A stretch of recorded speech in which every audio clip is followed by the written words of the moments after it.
कहानी एक बहुत ही शांत दिन से शुरू होती है। अचानक एक ज्वालामुखी फूट पड़ता है जिससे पूरा जंगल हिल जाता है, यहाँ तक कि एक डायनासोर भी चौंक जाता है जिसके मुंह से लार टपकती है और वह बहुत बदसूरत दिखता है। इसके बाद दृश्य एक कोने में बदल जाता है जहाँ कोई ऊंची घास के बीच से चुपके से घुस रहा होता है। तभी कुछ हथियारबंद लोग जंगल में सावधानी से घुसते दिखाई देते हैं। अचानक एक आदमी के पीछे से एक बहुत बड़ा और भयानक राक्षस चमकती लाल आंखों और भयावह मुस्कान के साथ दिखाई देता है। आदमी को तुरंत शैतानी आभा का एहसास हो जाता है और शिकारियों में कोहराम मच जाता है। वे अपने हथियारों से खुद को बचाने की कोशिश करते हैं, लेकिन राक्षस भयंकर रूप से दहाड़ता है और उन पर क्रूर हमले करता है। हालांकि एक शिकारी अपनी तलवार को कसकर पकड़ता है और अविश्वसनीय गति से आगे बढ़ता है। एक तेज गति से वह राक्षस की पूंछ, हाथ, पैर और यहाँ तक कि उसके दोनों हाथों और पैरों के पंजे भी काट देता है, घास को भी चीरता हुआ। पलक झपकते ही शिकारी राक्षस को सब्जी की तरह काट देता है। उसके पीछे खून के छींटे थे जो इस योद्धा की ताकत और निडरता को साफ दिखा रहे थे।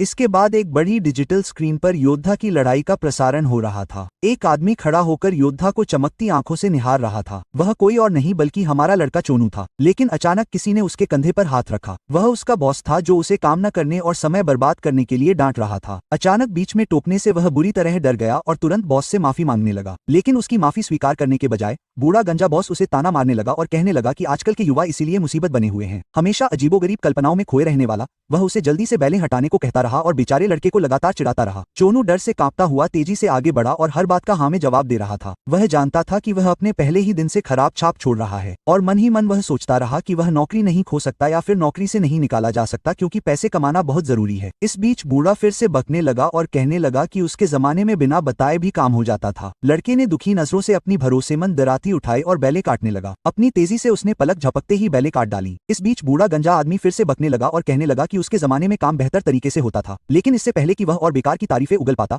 उसकी बात बीच में ही रुक गई। वह लड़के की तेजी और दराती के काम को देखकर दंग रह गया। बैले ठीक वैसे ही काटी जा रही थीं जैसे आपकी गर्लफ्रेंड आपके बैंक अकाउंट को साफ करती है। यह हैरान करने वाला नजारा देखकर बूढ़ा बॉस पूरी तरह से चुप हो गया और उसकी बोलती बंद हो गई। लड़के ने हर बेल को साफ किया, उन्हें बैग में इकट्ठा किया और अविश्वास से उन्हें एक एक करके ढेर में रख दिया। बॉस ने बुदबुदाते हुए सवाल किया कि आजकल भी कोई जवान ऐसा कैसे हो सकता है। अंत में उसने लड़के से कहा कि कूड़ा फेंक कर घर चला जाए। दृश्य चांसू के विचारों में बदल गया, जहां वह डिस्पैच के बारे में सोचता था, यह सोचकर कि क्या यह वास्तव में एक कल्पना से अधिक कुछ नहीं था। कहानी सामने आई जिससे पता चला कि पृथ्वी एक ऐसे खेल की तरह बर्बाद हो गई थी जिसकी सेवा समाप्त हो गई थी। ग्रह ने अपनी जीवन शक्ति खो दी थी और लोग संसाधनों के बिना संघर्ष कर रहे थे, भूख से तड़प रहे थे। उस कठिन समय में एक अनाम निरपेक्ष डिस्पैच ने दूसरी दुनिया में एक उत्तर का खुलासा किया था। डिस्पैचर संसाधनों के लिए दूसरी दुनिया में लड़ रहे थे। डिस्पैचर के रूप में पृथ्वी से जाने वाले नायक जीवन शक्ति वापस लाए और इसके साथ मानवता मुश्किल से जीवित रहने में कामयाब रही। हवा घूम रही थी, चानू पर ध्यान केंद्रित कर रही थी क्योंकि वह दयनीय स्थिति में खड़ा था। उसके चेहरे पर उदासी छाई हुई थी, उसकी आंखें दराती पर टिकी हुई थी और एक शांत भारी स्वर में उसका दिल डिस्पैचरों की श्रेणी में शामिल होने के लिए तरस रहा था। लेकिन अनिश्चितता ने उसे खा लिया। उसे नहीं पता था कि क्या वह कभी उनमें से एक बन पाएगा। जैसे ही सूरज ढल गया, चोनू ने एक थकी हुई आह भरी। सुनसान घाटी से गुजरते हुए वह असमंजस में था कि क्या कल भी उसे काम पर बुलाया जाएगा। उसने एक बार फिर सांस छोड़ी और डिस्पैच रियूनियन सेंटर की ओर बढ़ गया। वहां भारी भीड़ जमा थी, हॉल बेचैन आवाजों से भरा हुआ था। चांसू को उसके आसपास के लोगों ने एक तरफ धकेल दिया और उसे एक असुविधा के अलावा कुछ नहीं समझा। सेंटर के मालिक से मिलने की उसकी बारी आ रही थी, हालांकि माहौल उस पर भारी था। आखिरकार मालिक ने उसका नाम पूछा। घबराए हुए स्वर में चांसू ने उसके परिवार के बारे में, जांच की प्रगति के बारे में पूछा, लेकिन मालिक ने सवाल को पूरी तरह से नजरअंदाज कर दिया। उसकी नजर रियूनियन के डाउन पेमेंट के बचे हुए 4,36,721 पर थी, जो अभी भी नाकाफी था। उसके सामने मौजूद हताशा की परवाह किए बिना मालिक ने कहा कि सेंटर कोई ऐसी जगह नहीं है जहां हवा चलती हो और जांच के लिए पूरा भुगतान करना जरूरी है। हाथ हिलाते हुए उसने चांसू से कहा कि जब तक पूरी रकम न हो जाए वह वापस न आए। फिर वह मुड़ गया और अगले व्यक्ति को आगे बुलाया। भीड़ ने चांसू को पीछे धकेल दिया। यह बात साफ हो गई कि पुनर्मिलन केंद्र को सिर्फ पैसे से मतलब है, प्रियजनों की गुहार से नहीं। चांसू को खबर तक नहीं दी गई थी। वह बस अपने परिवार का पता जानना चाहता था, लेकिन उसे फिर से एक तरफ धकेल दिया गया। एक हट्टे कट्टे आदमी ने उसे पीछे धकेलते हुए कहा कि उसके साथ ऐसा नहीं हो रहा है। चांसू एक दयनीय आह भरता हुआ चला गया। भीड़ बहुत थी, लेकिन फिर भी वह अकेला महसूस कर रहा था,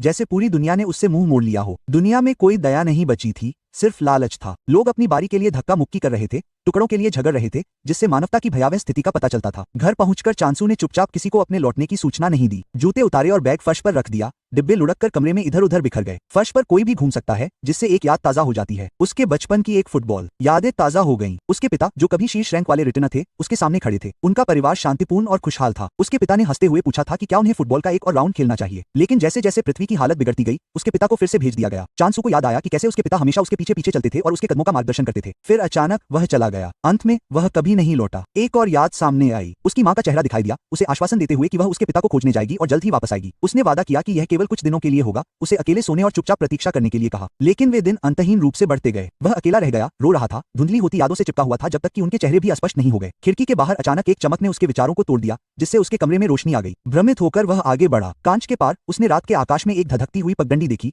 जो जमीन पर गिरने से पहले हिंसक रूप से गिर गई। सदमे की लहर ने उसे पीछे फेंक दिया, उसका सिर दीवार से टकराया और वह गिर गया। एक अजीब सी आवाज के साथ रोशनी गायब हो गई। दर्द से कराहते हुए वह खड़ा हुआ। वह स्तब्ध था और यह समझने के लिए बेताब था कि क्या हुआ है। उसका फोन जल उठा। एक नाम दिखाई दिया, आपदा चेतावनी के साथ साथ लौटने वाले के जबरन लौटने के बाद के परिणामों की चेतावनी। उसके बाद एक और चेतावनी आई, आपातकालीन ग्रेड 5 के लौटने वाले ने सेवानिवृत्ति की घोषणा की। चांसू लेस दैन अज्ञात ग्रेटर दैन की आंखें अविश्वास से चौड़ी हो गईं। उसने अपने फोन को स्क्रॉल किया, जिसमें लौटने वाले का दुनिया को संबोधित करते हुए एक वीडियो मिला। थके हुए लेकिन दृढ़ स्वर में उसने स्वीकार किया कि वह भगवान की रक्षा करने में विफल रहा है। उस विफलता के कारण उसके साथ गया हर डिस्पैचर खो गया। उसे अकेले लौटने के लिए मजबूर किया गया था। फिर से डिस्पैच होने की क्षमता और योग्यता दोनों छीन ली गई थी। इंटरनेट ब्रेकिंग न्यूज से भर गया। भूकंप और अंधाधुंध बिजली की आपातकालीन वापसी के बाद हुई थी। प्रसारण में ने स्वीकार किया कि बहुत विचार विमर्श के बाद उसने सेवानिवृत्ति का विकल्प चुना है। उसने दुनिया से समझने की विनती की और दुख और दृढ़ संकल्प दोनों से भरी आवाज में मानवता से हर कीमत पर पृथ्वी की रक्षा करने और कभी हिम्मत न हारने का आग्रह किया। चैनसू स्क्रीन को घूरता रहा और उसके अविश्वास की आवाज धीमी बुदबुदाती रही। हर हेडलाइन के साथ खबर और भी खराब होती जा रही थी। डिस्पैचर और रिटर्नर एक के बाद एक गायब हो रहे थे। पृथ्वी की आबादी 50 करोड़ से भी कम हो रही है और इस बात की बहुत कम संभावना है कि कोई नया रिटर्नर फिर से नहीं आएगा। निराशा और हताशा से उसका सीना चौड़ा हो गया। एक मिशन का असफल होना एक बात थी,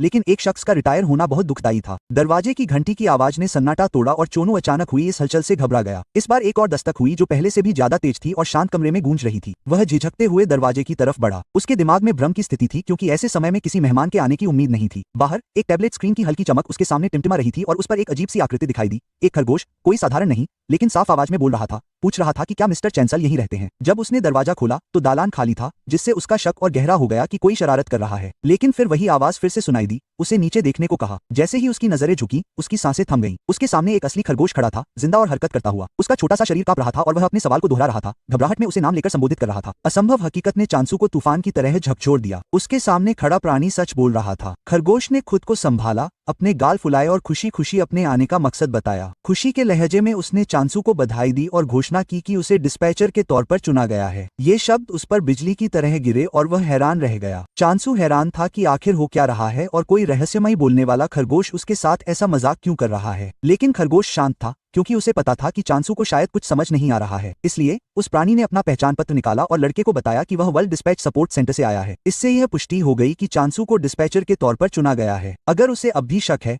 तो उन्हें कहीं और जाकर खुलकर बात करनी चाहिए। जैसे जैसे सीन बदलता है, हमने देखा कि चांसू और खरगोश दोनों एक बड़े गलियारे में घूम रहे थे, जिसमें एक तरफ से हल्की रोशनी थी। जैसे जैसे रोशनी आ रही थी, खरगोश ने चांसू से पूछा कि क्या उसके पास कोई खास हुनर है जिस पर वह भरोसा कर सके। उसने बताया कि ज्यादातर लोगों के पास कम से कम एक हुनर तो होता ही है। चांसू नाराज हो गया और उसने खरगोश से कहा कि उसे पता होना चाहिए कि उसे भेजे जाने के लिए अयोग्य घोषित कर दिया गया है, क्योंकि वह केवल पेड़ों और फूलों को बिना किसी दया के काटने में ही अच्छा है और उसके पास दिखाने के लिए और कुछ खास नहीं है। खरगोश हैरान रह गया और सोच रहा था कि यह कैसे संभव है, और चांसू और भी हैरान था, क्योंकि खरगोश को यह नहीं पता था, लेकिन फिर भी वह योग्य था। हालांकि खरगोश ने इस सवाल को खारिज कर दिया और लड़के से कहा कि यह ठीक है और हर चीज के पीछे कोई ना कोई कारण होता है, और लड़के को चुना जाना इस तथ्य को नहीं बदलता है, इसलिए उसे शांत रहना चाहिए। यह सुनकर चांसू को थोड़ी राहत मिली और उसने खरगोश को धन्यवाद दिया। लेकिन फिर भी उसे आश्चर्य हुआ कि वह डिस्पैच सेंटर के अंदर कैसे पहुंच गया, क्योंकि यह अविश्वसनीय था। वह सोच रहा था कि क्या वाकई उसका मौका आया या नहीं। अचानक चांसू और खरगोश दोनों एक विशाल पत्थर के दरवाजे के सामने खड़े थे, जिसका अपना ही एक शानदार दृश्य था। खरगोश ने लड़के से कहा कि वे अंदर जाएं और बातचीत करते रहें। चांसू ने जैसे ही हैंडल पकड़ा और उसे खोलना शुरू किया,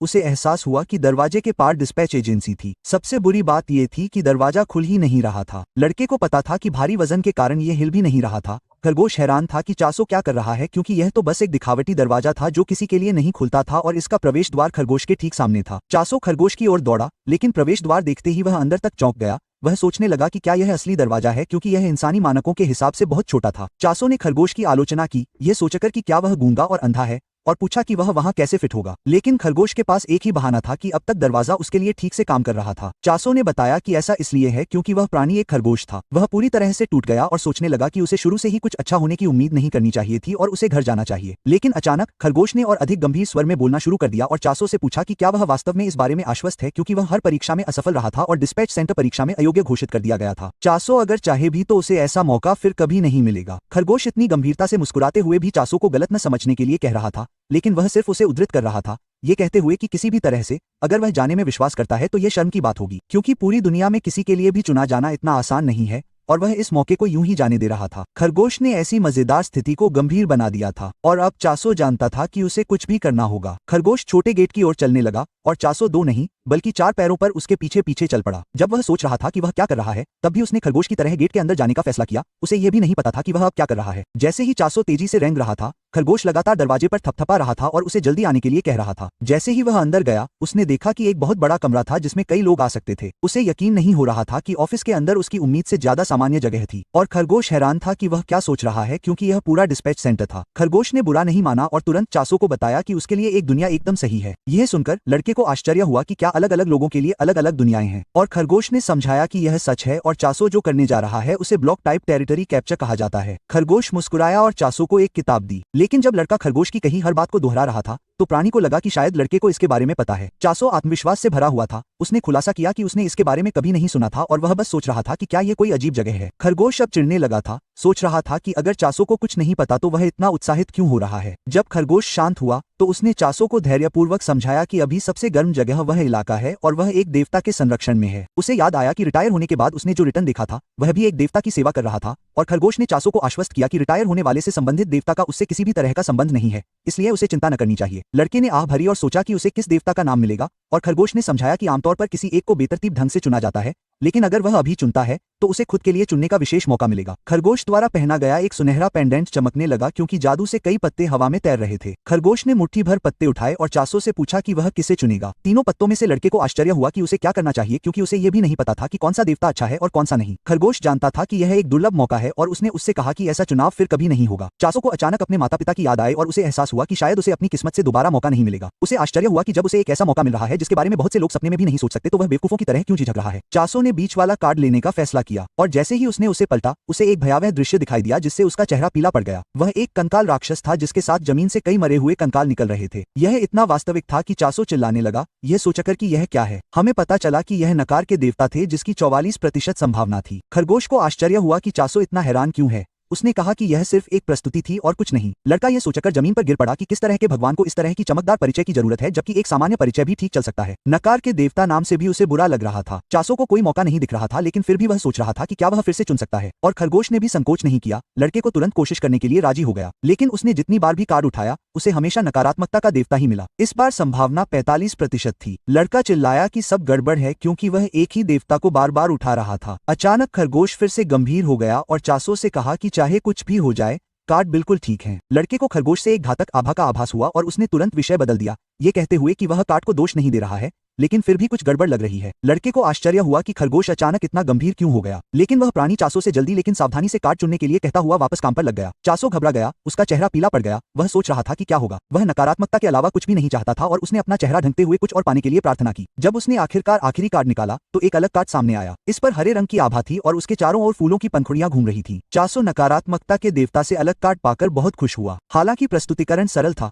उसे एहसास हुआ कि उसे प्रचुरता की देवी का कार्ड 0.0001% संभावना के साथ मिला है। उसे आश्चर्य हुआ कि अगर कार्ड इतना दुर्लभ है तो डिस्प्ले इतना सरल क्यों है। वह जानता था कि संभावनाएं बहुत कम हैं और अगर यह प्रचुरता की देवी है तो उसे अच्छा समय मिलेगा। खरगोश ने तुरंत चासो के चेहरे के भावों को देखा और उससे पूछा कि क्या उसे कार्ड पसंद नहीं आया और क्या वह एक और मौका चाहता है। यह सुनकर चासो चौंक गया क्योंकि कुछ ही देर पहले खरगोश ने कहा था कि यह उसका आखिरी मौका है। वह सोचने लगा कि क्या होगा अगर उसने प्रचुरता की देवी को चुना और खरगोश ने उससे कहा कि उसे तुरंत नई दुनिया में भेज दिया जाएगा। यह सुनकर लड़का झिझक गया, लेकिन खरगोश को आश्चर्य हुआ कि जब यह आगे बढ़ने का मौका था तो हंसो क्यों झिझक रहा था। एक डिस्पैचर को रिटर्नी बनना पड़ता है और हर कोई उसके फैसले की सराहना करता है। लड़के ने खुद को जयकार करने वाले लोगों से भरे मंच पर कल्पना की, जबकि खरगोश उसकी चापलूसी कर रहा था, ये कहते हुए कि वह एक उद्धारकर्ता भी बन सकता है और लोग उसका अनुसरण करेंगे। लेकिन फिर खरगोश फिर से गंभीर हो गया और चासो को ध्यान से सोचने को कहा क्योंकि यह उसकी पिछली जिंदगी से बिल्कुल अलग थी। चासो जानता था कि अगर वह धरती पर रहा तो हमेशा की तरह भागता ही रहेगा। उसे तय करना था कि उसे अपनी जिंदगी बदलनी है या नहीं। आखिरकार चासो मान गया। सिस्टम ने उसे बधाई दी और बताया कि अब वह प्रचुरता की देवी की सेवा कर रहा है। चुने हुए देवता की छवि सामने आई, एक खूबसूरत महिला जो सुंदर लेकिन थोड़े खुले कपड़े पहने हुए थी। सब कुछ शानदार लग रहा था। सिस्टम ने चासो का स्वागत किया और देवी ने उससे बात की और उसे परिप्रेक्ष्य प्रेषक कहा। जैसे ही कार्ड चमकने लगा और हवा में उड़ने लगा,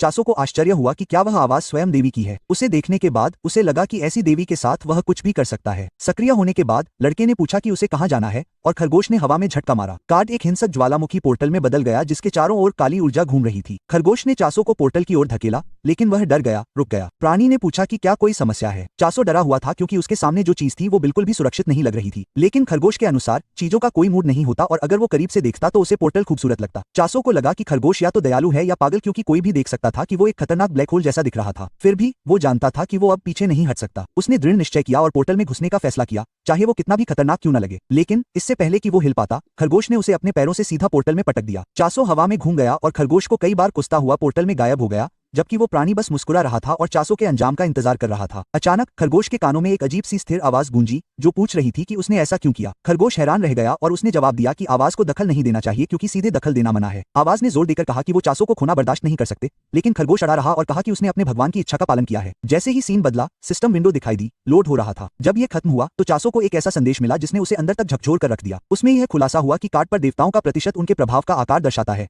उनकी संभावना नहीं। लड़का भयभीत हो गया। उसे पूरी तरह से धोखा दिया गया था, ये जानते हुए कि प्रचुरता की देवी का प्रभाव व्यवहारिक रूप से कुछ भी नहीं था। इससे पहले कि वह इसे समझ पाता, एक और पोर्टल खुल गया और उसे एक निर्जन भूमि में फेंक दिया गया जो भीषण गर्मी और सूखी घास से भरी हुई थी। जमीन फटी हुई थी और पेड़ सूख चुके थे। चासो को विश्वास नहीं हो रहा था कि उसे इतनी दयनीय स्थिति में धोखा दिया गया था। रोते हुए उसने देखा कि सिस्टम विंडो फिर से खुल गई, जिससे इसकी स्पष्ट पुष्टि हो गई। प्रचुरता की देवी 0.000000001% प्रभाव। चासो ने सोचा कि वह इतना बड़ा धोखा खा गया है कि वह एक ही समय में अपनी मूर्खता पर हंस भी रहा था और वह चारों ओर खंडहरों को देखने लगा, ये सोचकर कि खरगोश ने उसे प्रचुरता की देवी के पास जाने के लिए क्यों कहा, जबकि यह पूरा उजाड़ परिदृश्य प्रचुरता के अलावा कुछ भी नहीं था। लेकिन अचानक सिस्टम नोटिफिकेशन आया और चासो ने मुड़कर देखा कि सिस्टम विंडो में फिर से क्या गड़बड़ है। लेकिन इसने हमारे लड़के का ब्लॉक टाइप क्षेत्र पर कब्जा करने वाली दुनिया में स्वागत किया और लड़का प्रचुरता का दूत था और उसे क्षेत्र पर कब्जा करके ज्यादा से ज्यादा क्षेत्र सुरक्षित करने थे। चासो खुश नहीं था क्योंकि प्रेरित होते हुए भी उसे देवी के लिए क्षेत्र पर कब्जा करना था क्योंकि उनका प्रभाव इतना कम था। उसने समय बर्बाद न करते हुए इधर उधर देखने का फैसला किया ताकि वह प्रचुरता की देवी को भी पा सके। लेकिन अचानक उसके पैर में कुछ लगा और उसे एहसास हुआ कि वह एक दरांती थी। वह सोच रहा था कि इतनी सुनसान जगह पर यह क्या कर रही है और यह सब चीजों में से एक दरांती क्यों है। वह सोच रहा था कि क्या किसी ने इसका इस्तेमाल किया होगा और उसे फेंक दिया होगा क्योंकि यह जाना पहचाना लगा, जो कि अजीब लेकिन फिर भी सुकून देने वाला था। लेकिन अचानक चासो को लगा कि उसके पीछे कोई है और यह एक बहुत बड़ी चीज थी। तो चासो ने एक चमकदार आभा के साथ सोचा जो किसी को भी मार सकती थी, या कम से कम चासो ने एक राक्षस के बारे में यही सोचा। वह सोच रहा था कि उसके साथ ऐसा क्यों हो रहा है। देवी से मिलने से पहले ही वह एक राक्षस से भिड़ गया था,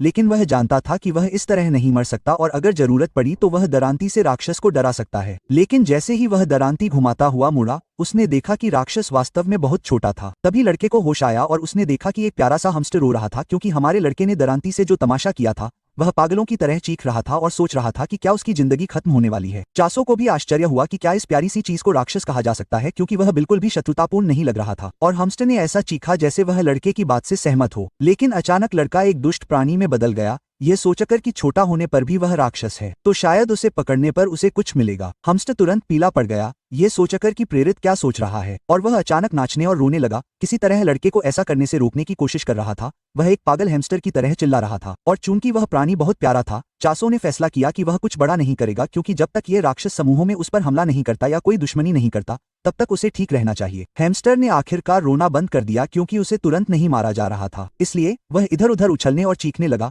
जबकि चासो सोच रहा था कि वह प्राणी कहाँ जा रहा है। लेकिन वास्तव में हमने देखा कि प्यारा सा हैमस्टर वास्तव में लड़के पर चिल्ला रहा था और गुर्रा रहा था जैसे कि उसे उसका पीछा करने के लिए कह रहा हो। चासो समझ गया कि वह प्राणी क्या कहना चाह रहा है और वह उस ओर दौड़ पड़ा जहां हैमस्टर जा रहा था। लेकिन फिर भी वह प्यारा प्राणी हमारे लड़के से बहुत तेज था। चासो के पहुंचने से पहले ही वह बहुत तेजी से आगे निकल गया। वह जानता था कि इतनी छोटी सी चीज के लिए हैमस्टर बहुत तेज है और वह सोच रहा था कि आखिर वह प्राणी कहाँ जा रहा है। आखिरकार काफी चीखने चिल्लाने और भागने के बाद हैमस्टर रुक गया और चासो ने जो देखा वह वाकई हैरान करने वाला था। उसे पानी मिला जो वाकई बहुत शुद्ध था और उसने तुरंत उसे अपनी बोतल में भर लिया। चासो ने हैमस्टर के साथ पानी पिया जो उसे चाट रहा था और दोनों ने पानी के ताजा स्वाद का आनंद लिया। यहाँ तक कि चासो को भी आश्चर्य हुआ कि जब पूरी जगह सुनसान है तो पानी इतना ताजा कैसे हो सकता है। हैमस्टर ने भी पानी का आनंद लिया और दोनों पानी के झरने के पास बैठ गए जबकि चासो ने हैमस्टर से पूछना शुरू कर दिया कि क्या वह इस इलाके में रहता है, क्योंकि यह हैमस्टर के रहने के लिए अच्छी जगह नहीं लग रही थी। हैमस्टर कुछ नहीं बोल रहा था और चासो अभी भी उस प्राणी से सवाल पूछ रहा था कि वह देवी कहाँ है जो वास्तव में बहुत प्रचुर मात्रा में है। हैमस्टर लड़के को अनदेखा कर रहा था और वास्तव में भ्रमित दिख रहा था, जबकि लड़का सोच रहा था कि क्या हो रहा है। वह उसके पूरे शरीर को चाट रहा था जैसे कि कुछ साफ कर रहा हो और चासो को उम्मीद के मुताबिक एहसास हुआ कि बातचीत असंभव है। लेकिन अचानक हैमस्टर को याद आया और वह चीखने लगा जैसे चासो को बता रहा हो कि उसे फिर से उस जीव का पीछा करना होगा। दोनों फिर से भागने लगे, लेकिन इस बार उनकी गति धीमी थी और चासो भी उत्सुक था कि हैमस्टर उसे कहां ले जाने वाला है। जैसे जैसे दृश्य बदलता गया, हम एक विशाल पेड़ के पास पहुंचे जो लगभग सूख चुका था और उसके पत्ते झड़ रहे थे, लेकिन पेड़ अभी भी खड़ा था। चासो को आश्चर्य हुआ कि इतने निर्जन क्षेत्र में ये कैसे संभव है। उसे एहसास हुआ कि यह वास्तव में एक बहुत बड़ा पेड़ था, लेकिन चूंकि यह सूख गया था, इस पर न तो फल थे और न ही फूल। यह बिल्कुल पृथ्वी के पेड़ों जैसा लग रहा था। लेकिन जैसे ही लड़का पेड़ के तने को छूने के लिए उसके पास पहुंचा, उसे लगा कि उसके पैरों के नीचे कुछ है और वह सोचने लगा कि यह क्या है। लड़के ने तुरंत अपना पैर हटा लिया और उसे एक सुनहरा दिखने वाला जिनसेंग दिखाई दिया जिस पर हमारे लड़के के पैरों के निशान थे। टेंसो को आश्चर्य हुआ कि यह जिनसेंग यहाँ क्या कर रहा है और इतनी सूखी जगह के लिए यह अभी भी काफी स्वस्थ था। यह देखकर हैमस्टर चीखने लगा और उसका चेहरा पीला पड़ गया। वह सोच ही रहा था कि क्या होगा और हैमस्टर ने तुरंत जिनसेंग को पकड़ लिया, उसे गले लगा लिया और पागलों की तरह रोने लगा। ऐसा चिल्ला रहा था जैसे दुनिया का अंत हो गया हो। फिर भी चासो को समझ नहीं आ रहा था कि क्या हो रहा है। उसने सोचा कि शायद जिनसेंग हैमस्टर का पालतू है, लेकिन अचानक सिस्टम नोटिफिकेशन आया जिसमें लड़के को बताया गया कि उसने आखिरकार इस क्षेत्र के देवता को खोज लिया है। चासो को लगा कि शायद सिस्टम फिर से गड़बड़ कर रहा है, क्योंकि उसे यकीन था कि यह सब बकवास है। क्योंकि अगर उसने देवी को खोज लिया तो धरती पर देवी कहाँ है, क्योंकि उसने जो भी विशालकाय चीजें देखी वे वास्तव में केवल पेड़ थे। लेकिन अचानक हैमस्टर ने लड़के की पैंट को पकड़ना शुरू कर दिया और लगातार चिल्लाता रहा और चासो को आश्चर्य हुआ कि वह ऐसा क्यों कर रहा है। हैमस्टर लड़के पर अपने प्यारे छोटे पंजे फेंक रहा था, जबकि लड़का जीव को समझाने की कोशिश कर रहा था कि वह अभी व्यस्त है और बाद में हैमस्टर के साथ खेलने का फैसला किया है। लेकिन फिर वह प्यारा सा प्राणी जिनसेंग की तरफ इशारा करते हुए चीखता चिल्लाता और रोता हुआ आया और फिर किसी देवी की तरह बर्ताव करने लगा और फिर ऐसा लगा जैसे हैमस्टर पर पानी गिर गया हो। हैमस्टर के ऐसा करने से चासो को तुरंत एहसास हो गया कि जिस सूखे जिनसेंग पर उसने पैर रखा था वह दरअसल देवी थी और उसने ही उसे पूरी तरह से नुकसान पहुंचाया था। पहले तो चासो को यकीन नहीं हुआ और उसने हैमस्टर से कहा कि ऐसा हो ही नहीं सकता, क्योंकि उसकी देवी बहुत ज्यादा है और ऐसा हो ही नहीं सकता कि कोई सूखा हुआ जिनसेंग किसी भी तरह से देवी हो। लेकिन अचानक जिनसेंग पर एक हरी रोशनी पड़ने लगी और चासो को यकीन ही नहीं हो रहा था कि जिनसेंग खुद को ठीक कर रहा है, क्योंकि वह जीवित है। लेकिन चासो जानता था कि उसने जिस देवी को देखा था वह कोई घटिया घास नहीं थी और वह एक पागल दिखने वाली महिला थी। लेकिन फिर हैमस्टर एक मैग्नीफाइंग ग्लास लेकर आया जिस पर बहुत छोटे अक्षरों में लिखा था कि प्रेजेंटेशन में जो तस्वीर वह देख रहा है वह असल उत्पाद से अलग हो सकती है। तभी उसे एहसास हुआ कि उसके साथ धोखा हुआ है, जबकि हैमस्टर फिर से चीखा, ये जानते हुए कि चासो ने जो किया वह गलत था। हम देखते हैं कि लड़का अब घुटनों के बल बैठ गया और उसे एहसास हुआ कि उसने प्रेरित बनने से पहले ही देवी को खत्म कर दिया है। तब उसे एहसास हुआ कि इलाके पर कब्जा और वो प्रतिशत इस बात का संकेत थे कि देवी वास्तव में कितनी कमजोर है। और अब जब उसने इस बारे में सोचा तो उसे फ्लैशबैक याद आया जब उसने नकारात्मकता के देवता का कार्ड खींचा था। नंबर लगातार बढ़ रहे थे और उसने सोचा कि यह सिर्फ एक गलती थी जिसे खारिज कर दिया गया था। लेकिन अब उसे पता चला कि नंबर इसलिए बढ़ रहे थे क्योंकि प्रभाव बार बार बढ़ रहा था। चासो ने खरगोश को दोष देना शुरू कर दिया, ये सोचकर कि ऐसा कैसे हो सकता है कि एक शक्तिशाली देवता का इतना अच्छा कार्ड बार बार ना आए, क्योंकि इससे उसकी वैधता कम हो रही थी। लेकिन तभी चासो के दिमाग में एक और बात आई। उसे आश्चर्य हुआ कि क्या देवी इस तरह की हो गई है, क्योंकि उसका प्रभाव बार बार कम हो रहा था। अब जब काफी समय बीत चुका था, चासो को आश्चर्य हुआ कि जब हैमस्टर चीख रहा था और रो रहा था तब देवी क्यों नहीं जाग रही थी। तब चासो को एहसास हुआ कि शायद उसने एक ही कदम में आखिरी वार कर दिया था। इसलिए लड़के ने पानी की बोतल उठाई और ढक्कन खोला और पहले जिनसेंग को पानी पिलाने का फैसला किया। उसने सोचा कि शायद वह प्यास से सूख गई होगी। लड़के ने धीरे धीरे लेकिन निश्चित रूप से पानी डालना शुरू कर दिया और जिनसेंग सिकुड़ने के बजाय सामान्य आकार लेने लगी। लड़के को एहसास हुआ कि यह काम कर रहा है, इसलिए उसने सारा पानी जिनसेंग पर डाल दिया और जितना वह चाहती थी उतना ही देने का फैसला किया। लेकिन प्रेरित को यह देखकर हैमस्टर का चेहरा पीला पड़ गया। दूसरी ओर हम देखते हैं कि जिनसेंग तरोताजा हो रही थी, सोच रही थी कि क्या बारिश हो रही है, क्योंकि उसे बहुत दिनों से पानी नहीं मिला था। कुछ देर के लिए तो उसे अच्छा लग रहा था, लेकिन फिर बहुत तेज बारिश होने लगी और जब जिनसेंग रुकने के लिए चिल्ला रही थी तब भी बारिश नहीं रुक रही थी। पौधे को एहसास हुआ कि इस रफ्तार से वो सचमुच डूब जाएगा और बेजान हो जाएगा, इसलिए वो जोर जोर से चिल्लाता और खांसता हुआ उठा। चासो खुश था कि आखिरकार उसकी जान बच गई, जबकि हैमस्टर रो रहा था क्योंकि देवी मरी नहीं थी। जिनसेंग धीरे धीरे नाराज होकर उठा।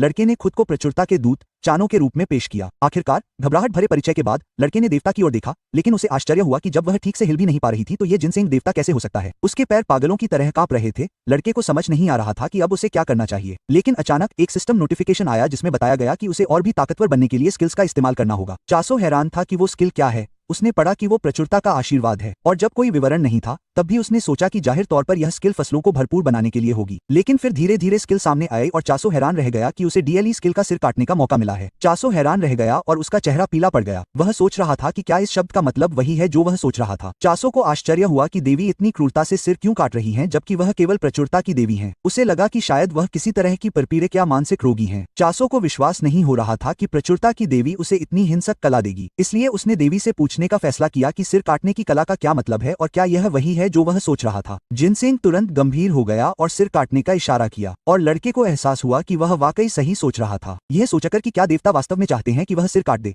उसने देखा कि जिनसेंग का चेहरा गंभीर था और वह बिल्कुल भी नहीं डगमगाया। और अब चासो ने इस अजीब अनुरोध के साथ तर्क करना शुरू कर दिया। उसे विकिपीडिया पर पढ़ा एक पेज याद आया। मुझे लगता है कि शायद प्रचुरता की देवी कृषि से संबंधित थी और कविता में हत्या को शामिल किया गया था, इसलिए इसे किसी तरह से इसमें शामिल किया गया था। लेकिन तभी लड़के ने मुड़कर देखा और खुश हैमस्टर की चीख सुनी, जो खुश था कि देवी को पुनर्जीवित कर दिया गया था। लेकिन दूसरी तरफ चोनो को आश्चर्य हुआ कि क्या हैमस्टर भी उसके सिर काटने के उद्देश्य में शामिल था। हालांकि हम देखते हैं कि हैमस्टर को इस बात की जानकारी नहीं थी कि प्रेरित क्या सोच रहा है, लेकिन चोनो की आवाज सुनकर हैमस्टर पलट गया। लेकिन यह दूसरी बार था जब उसने गंभीर लड़के को हाथ में दराती लिए देखा, जबकि वह प्यारे छोटे हैमस्टर से माफी मांग रहा था। उसकी आंखें लाल रंग से चमक रही थीं क्योंकि उसे लगा कि वह सिर्फ एक प्रेरित है और उसे किसी चीज से बहुत ज्यादा लगाव के बिना मिशन पूरा करना चाहिए। हैमस्टर पागलों की तरह चीख रहा था और जैसे ही लड़के ने अपनी दराती घुमाई, वह किसी तरह चीखता हुआ उसे चकमा देकर सीधे देवी जिनसेंग के पीछे भाग गया, जो भी हैरान थी ये सोचकर कि हैमस्टर के रोने पर चासो क्या कर रहा है। किसी तरह देवी ने प्राणी की रक्षा की, लेकिन चासो ने समझाया कि वह भी ऐसा नहीं करना चाहता था। यह सब देवी के लिए था। हैमस्टर के चीखने पर उसका चेहरा पीला पड़ रहा था और देवी और हैमस्टर दोनों ही चिल्ला रहे थे। जैसे ही लड़का पलटा, उसे लगा कि शायद इससे भी भयानक कुछ है और वह कुछ कीचड़ के गड्ढों को देखकर चौंक गया, जिनमें उंगलियों जैसी आकृतियां थीं। वह सोच ही रहा था कि यह क्या है, लेकिन उसने देखा कि वह चीज पूरी तरह से बनी हुई थी और ऐसा लग रहा था कि वह मिट्टी से बनी है और उसकी आंखों के लिए कई छेद हैं। चासो को आश्चर्य हुआ कि यह क्या है, क्योंकि देवी और हैमस्टर दोनों ही हताश थे और ऐसा लग रहा था कि हैमस्टर देवी से बात कर रहा है, तुरंत सामने आ रहा है, रोते हुए भी उसे बचाने की कोशिश कर रहा है। चासो को भी एहसास हुआ कि वह छोटा सा जीव राक्षस नहीं बल्कि एक प्यारा सा प्राणी है और यह कीचड़ से सना हुआ दिखने वाला प्राणी ही असली राक्षस था। वह उस गंदे राक्षस की ओर मुड़ा, ये जानते हुए कि उसे इससे निपटना होगा, नहीं तो देवी खतरे में पड़ जाएगी। वह सोच रहा था कि क्या वह ऐसा कर पाएगा, इसलिए उसने दराती को कसकर पकड़ लिया और फिर भी ऐसा करने का फैसला किया। राक्षस की ओर दौड़ते हुए उसे साफ दिखाई दे रहा था कि राक्षस को मारने के लिए उसे कहां काटना होगा। सिस्टम तुरंत सक्रिय हो गया और लड़के को बताया गया कि वह कुशल सिर काटने की तकनीक को सक्रिय कर सकता है। लाइन की पहचान करने के बाद लड़के ने तुरंत वैसा ही किया, खुद को हवा में उछाला और एक ही झटके में अपनी दरांती से राक्षस के सिर पर वार कर दिया। लड़के के लिए यह ऐसा था जैसे वह पतली घास काट रहा हो, जिससे हैमस्टर को झटका लगा और वह पत्थर में बदल गया। देवी को भी यकीन नहीं हो रहा था कि उसने क्या देखा है। राक्षस तुरंत राख में बदल गया और उसका अस्तित्व ही मिट गया,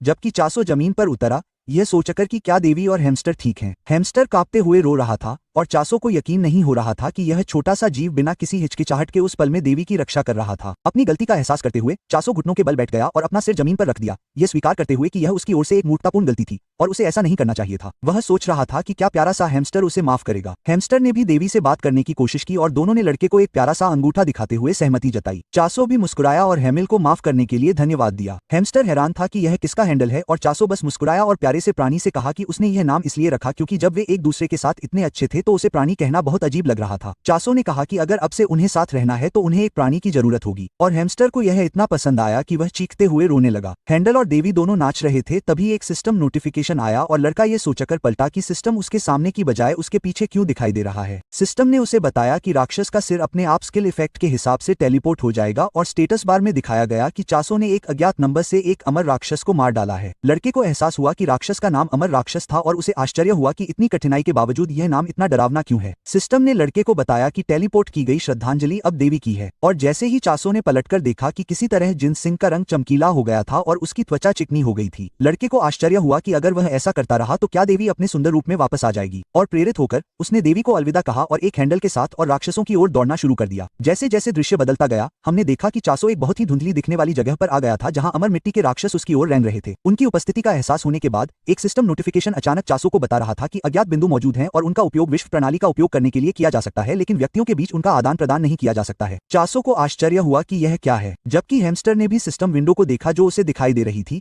उसे लगा कि यह एक अच्छी बात है, इसलिए उसने पहले मिट्टी के राक्षसों से निपटने का फैसला किया क्योंकि वे परेशान करने वाले थे और हैमस्टर भी उनसे डरता था। लड़का देवी का आभारी था कि उसके पास एक अद्भुत कौशल था जो अपनी शक्ति के बावजूद आश्चर्यजनक रूप से उपयोग करना आसान था। और सबसे बड़ी बात, मिट्टी के राक्षस बहुत धीमे थे, इसलिए चानो ने तुरंत उन पर हमला किया और हर मिट्टी के राक्षस के सिर काटने की कला का इस्तेमाल किया। सिस्टम ने लड़के को बताया कि उसने राक्षसों का शिकार करके पॉइंट हासिल किए हैं, और जब उसने ये देखा तो चासो घबरा गया और सोचने लगा कि यह क्या है। इतनी हलचल के कारण हैमस्टर को मोशन सिकनेस होने लगी, और जब चासो ने कहा कि वह 100 अमर राक्षसों का शिकार करना चाहता है तो हैमस्टर और भी हैरान रह गया। चासो ने उनमें से 4 को मार डाला था और वह और भी करना चाहता था। शिकार के बाद जब वह फिर से पेड़ के पास लौटा तो हैमस्टर गर्व से भरा हुआ था, अपना सिर ऊंचा करके जोर से चिल्ला रहा था, जैसे वह देवी को बता रहा हो कि लड़के ने उन अमर राक्षसों के साथ क्या किया। पच्चो ने हेमिल से कहा कि शायद उस प्राणी को देखने वाला कोई यह सोचेगा कि उसने ही उन सभी को पकड़ा है, किसी और ने नहीं। हैमस्टर इस बात से नाराज हो गया और लड़के के बालों को नोचने लगा, जो वाकई गुदगुदी करने वाला था, जिससे उसे हंसी आ गई। चैंसो को जब होश आया तो उसे आश्चर्य हुआ कि राक्षस को अमर राक्षस क्यों कहा जाता है, जबकि उसे मारना इतना आसान है कि उसे अमर नहीं कहा जा सकता। लेकिन चलते चलते चैंसो ने इस बारे में ज्यादा नहीं सोचा। उसे लगा कि अगर वह इन राक्षसों का शिकार करता रहा तो शायद उसके बारे में और भी पता चल जाएगा। उधर देवी पेड़ के पास बैठी हुई थी और चैंसो द्वारा शिकार किए गए राक्षसों की वजह से पहले से भी ज्यादा चमकदार दिख रही थी। लड़के से यही उम्मीद की जा सकती थी क्योंकि वह जानता था कि देवी पहले से ज्यादा दयालु हो गई हैं, लेकिन इसका असर उससे कहीं ज्यादा हुआ। हो सकता है कि तस्वीर में दिखी देवी सच हो जाए। हैमस्टर जानता था कि प्रेरित के साथ कुछ गड़बड़ है, लेकिन चैंसो को इसकी परवाह नहीं थी। उसे पता था कि इस तरह से वह जल्द ही अपने मूल रूप में वापस आ सकती है, जो ज्यादा महत्वपूर्ण था। तभी देवी चलने लगी। उनके पैर अब लड़खड़ा नहीं रहे थे और चैंसो को लगा कि वह कुछ कहना चाहती हैं। देवी वहां खड़े एक विशालकाय पेड़ के पास आई और प्रेरित को ऊपर की ओर इशारा करते हुए पुकारने लगी। चैंसो को एहसास हुआ कि उसे लेडी जिनसिंग को उठा लेना चाहिए, और जैसे ही उसने ऐसा किया देवी ने तुरंत पेड़ को छुआ। जब कुछ नहीं हुआ तो उसने चासो से कहा कि वह भी पेड़ के तने पर हाथ रखे। लड़का उत्सुक था, सोच रहा था कि क्या होगा, लेकिन जैसे ही उन्होंने पेड़ पर हाथ रखा, सिस्टम नोटिफिकेशन ने चासो से पूछा कि क्या वह पेड़ पर प्रचुरता का अपना कौशल तारांकन आशीर्वाद का उपयोग करना चाहता है, क्योंकि सभी आशीर्वाद अंकों का उपयोग करते हैं। चासो सोच रहा था कि प्रचुरता का तारांकन आशीर्वाद क्या है, लेकिन फिर उसने इसका उपयोग करने का फैसला किया, जिससे हैमस्टर और देवी दोनों चौंक गए क्योंकि उसके शरीर को ऊपर से नीचे तक एक हरी आभा ने घेर लिया। ऐसा लग रहा था जैसे चासो ऊर्जा से भर रहा हो। उसने राक्षसों का शिकार करके अर्जित किए गए सभी बिंदुओं का उपयोग करने का फैसला किया और उसे हरी प्राकृतिक ऊर्जा से भर दिया। जैसे ही चासो असंतुलित हो रहा था, उसने देवी को पागलों की तरह पकड़ लिया,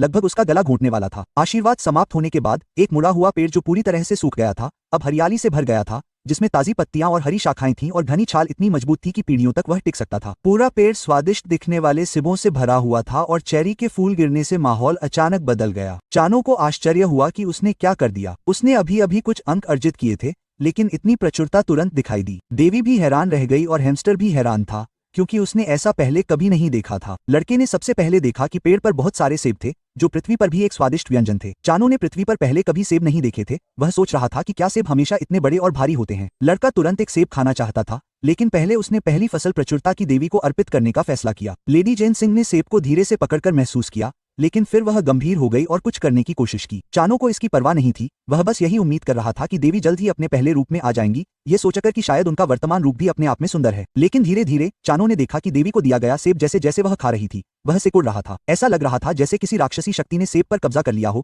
जिससे वह डेथ नोट की दुनिया से बाहर का कुछ लगने लगा हो। अवशोषण पूरा होने के बाद देवी ने सिकुड़े हुए सेब को छोड़ दिया और फिर सामान्य होने से पहले डकार ली। चासो के लिए यह बहुत दर्दनाक था, क्योंकि उसे आश्चर्य था कि देवी इतने सुंदर सेब को बिना दया के कैसे अवशोषित कर सकती है। चासो ने तुरंत जितने सेब हो सके उतने उठा लिए, यह जानते हुए कि उसे देवी के बुरे पक्ष में नहीं जाना चाहिए। सेब इकट्ठा करते हुए चासो ने हैमस्टर से पूछा कि क्या उन्हें देवी की बात सुनकर 2 सेब खाने चाहिए। इस बीच जब उसने कुछ सेब चखे तो चासो को आश्चर्य हुआ कि जिस देवता ने तारांकन चिन्ह से सिर काटने जैसी भयानक कला दी है, वह प्रचुरता का देवता कैसे हो सकता है। उसे एहसास हुआ कि वह अपनी सावधानी नहीं खो सकता, क्योंकि देवी खतरनाक थी। हालांकि वह अपनी सावधानी कम नहीं करना चाहता था। उसने पहली बार सेब चखा और उसे स्वादिष्ट पाया और उसे प्यारे हैमस्टर के साथ साझा किया। सेब इतना अविश्वसनीय रूप से स्वादिष्ट था कि वह बिल्कुल भी सेब नहीं लग रहा था। हालांकि चैंसो ने धरती पर कभी ऐसा नहीं खाया था, लेकिन जब हैमस्टर और लड़के ने जी भर कर खाया तो जिनसेन पेड़ के पीछे से उन्हें घबराए हुए देख रहे थे। हमने देखा कि देवी भी अपनी भाषा बोल सकती थी और उन्हें आश्चर्य हुआ कि चैंसो ने राक्षसों को कैसे हराया और एक ही दिन में एक विशाल पेड़ कैसे उगा दिया, जो किसी चमत्कार से कम नहीं था। देवी को आश्चर्य हुआ कि चैंसो जैसा राक्षस कहां से आ गया। दृश्य बदलता है और हमें एक और फ्लैशबैक मिलता है, जहां हमें पता चलता है कि भोजन की आपूर्ति के लिए जिम्मेदार गुट का नाम वास्तव में प्रचुरता था,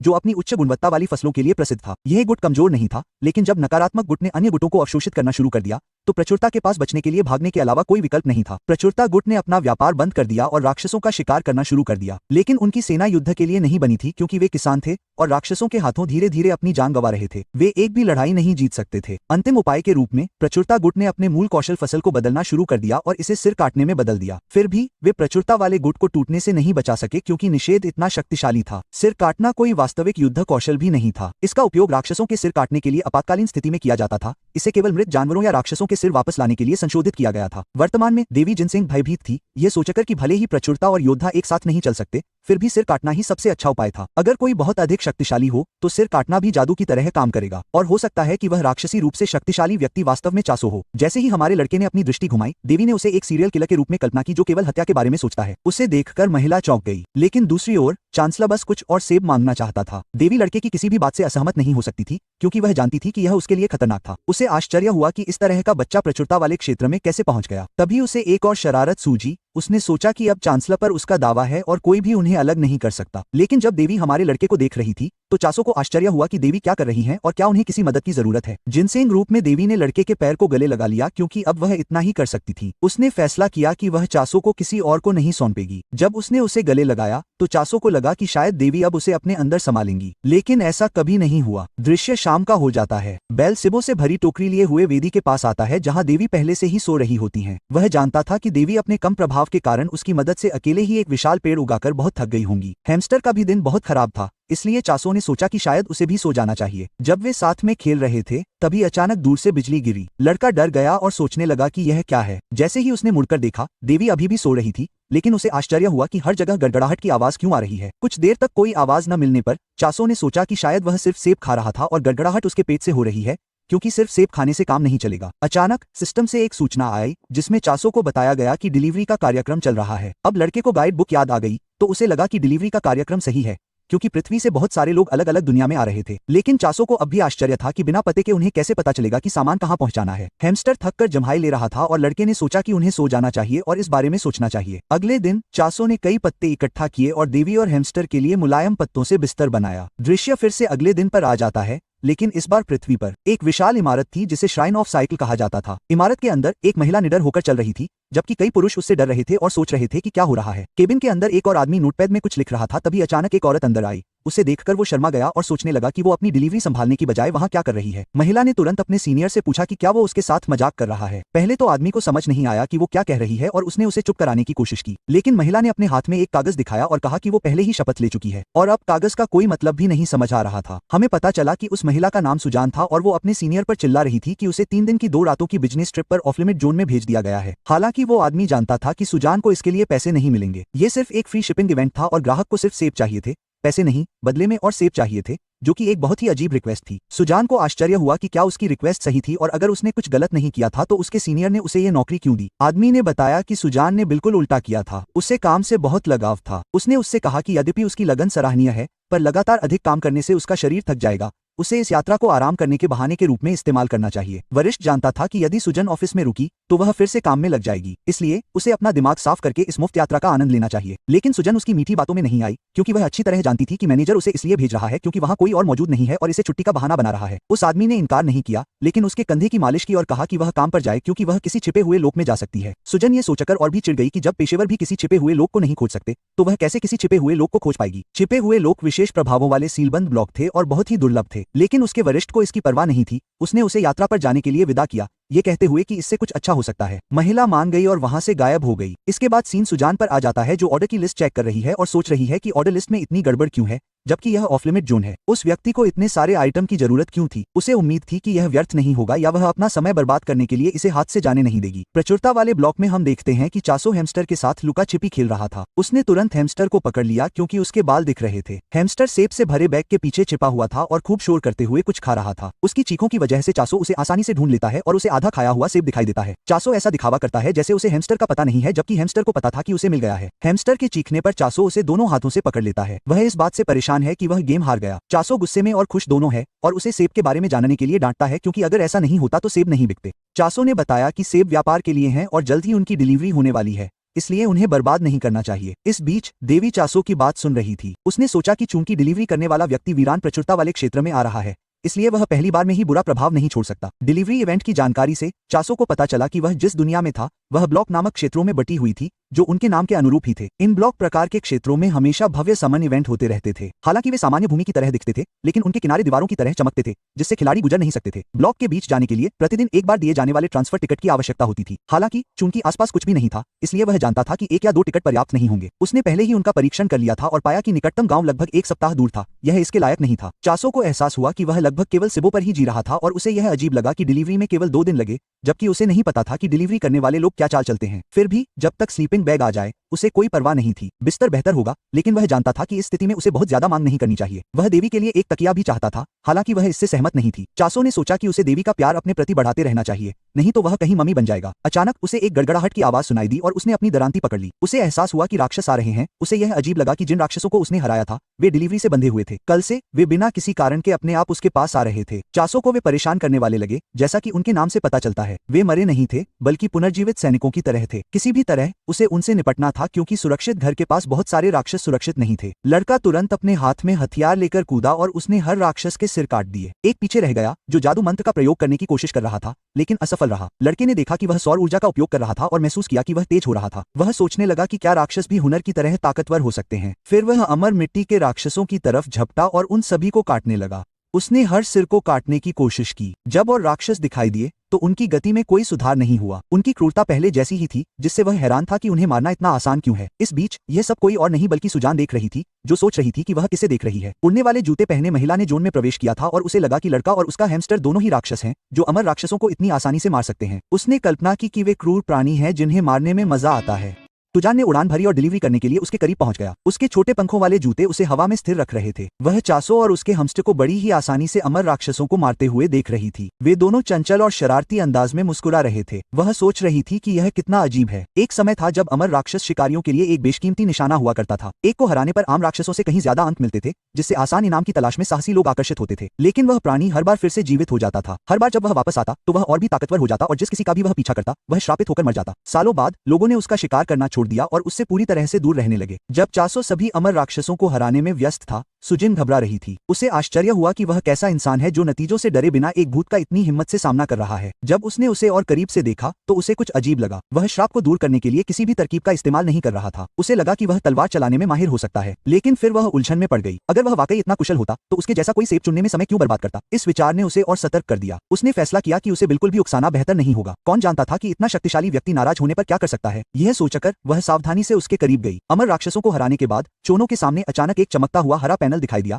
जिसमें उसके द्वारा अर्जित अंक प्रदर्शित थे। उसने मन ही मन देखा कि हर बार उसके अंक 5% बढ़ रहे थे। उसने पहले ही कुल 10% प्राप्त कर लिए थे, जिससे उसे आगे की सोचने में मदद मिली। चूंकि आशीर्वाद देने वाले सेब की कीमत 1000 अंक है, इसलिए उसके मौजूदा संसाधन उसे एक ही दिन में लगभग 100 सेब आसानी से प्रबंधित करने में सक्षम थे। उसके कंधे पर बैठा हैमस्टर भी खुशी से मुस्कुराया क्योंकि अंक आ रहे थे। उसकी नजर फिर पास के एक मंदिर की ओर गई जिसका शिखर रोशनी में हल्का चमक रहा था। उस पल उसे आखिरकार समझ में आ गया कि मंदिर इतनी दूर दराज की जगह पर क्यों बनाया गया था। यह स्थान अपने आप में अंक अर्जित करने के लिए एक सोने की खान था। तभी सुजान ने बड़े ही शालीनता से उतरकर सिर झुकाया। उसने चासो लेस दैन अज्ञात ग्रेटर दैन का नाम पीछे से पुकारा और उसे उसकी सोच से बाहर निकाला। जब वह पलटा तो उसने बताया कि सर्कुलेशन ट्रेडिंग कंपनी से उसकी डिलीवरी आ गई है। सुजान ने मुस्कुराते हुए उसका स्वागत किया और खुद को कंपनी की प्रतिनिधि बताया। चासो हैरान रह गया और उसने पूछा कि वह इतनी दूर से उसे कैसे ढूंढ लाई। जब उन्होंने हाथ मिलाया तो सुजान ने सोचा कि वह बहुत ही अलग दिख रहा है। उसने खुद को सावधान रहने की याद दिलाई। आखिरकार जो कोई इतनी आसानी से एक अमर दानव से खेल सकता है, उसके सामने वह अपनी सावधानी कम नहीं कर सकती थी। जब सुजान सोच में डूबी हुई थी तभी उसकी नजर अचानक किसी चीज पर पड़ी। चासो लेस दैन अज्ञात ग्रेटर दैन के कंधे पर एक छोटा सा हैमस्टर बैठा हुआ था। वह एक मुलायम मार्शमेलो जैसा प्राणी था जिसकी चमकदार गोल आंखें थीं और वह गर्व से उसके बगल में खड़ा था। यह देखकर उसके गाल लाल हो गए और देखते ही देखते वह शर्मा गई और उसके मुंह से लार भी बहने लगी। वह सोच ही नहीं पा रही थी कि उस प्यारे जीव को छूने और दबाने पर कितना अच्छा लगेगा। उसकी गहरी निगाहों को देखकर हैमस्टर घबरा गया और चासो लेस दैन अज्ञात ग्रेटर दैन की गर्दन के पीछे छिपने की कोशिश की। चानो ने सुजुन के हैरान चेहरे को देखा और पूछा कि क्या उसकी तबीयत ठीक नहीं है। वह तुरंत चुप हो गई और कहा कि वह ठीक है। फिर भी जब वह अपने सीने से लिपटी हुई थी तो उसका मन उस छोटे हैमस्टर की ओर ही चला गया और उसे छूने की इच्छा हुई। इस बीच चोनो ने जोर देकर कहा कि अब जाने का समय हो गया है,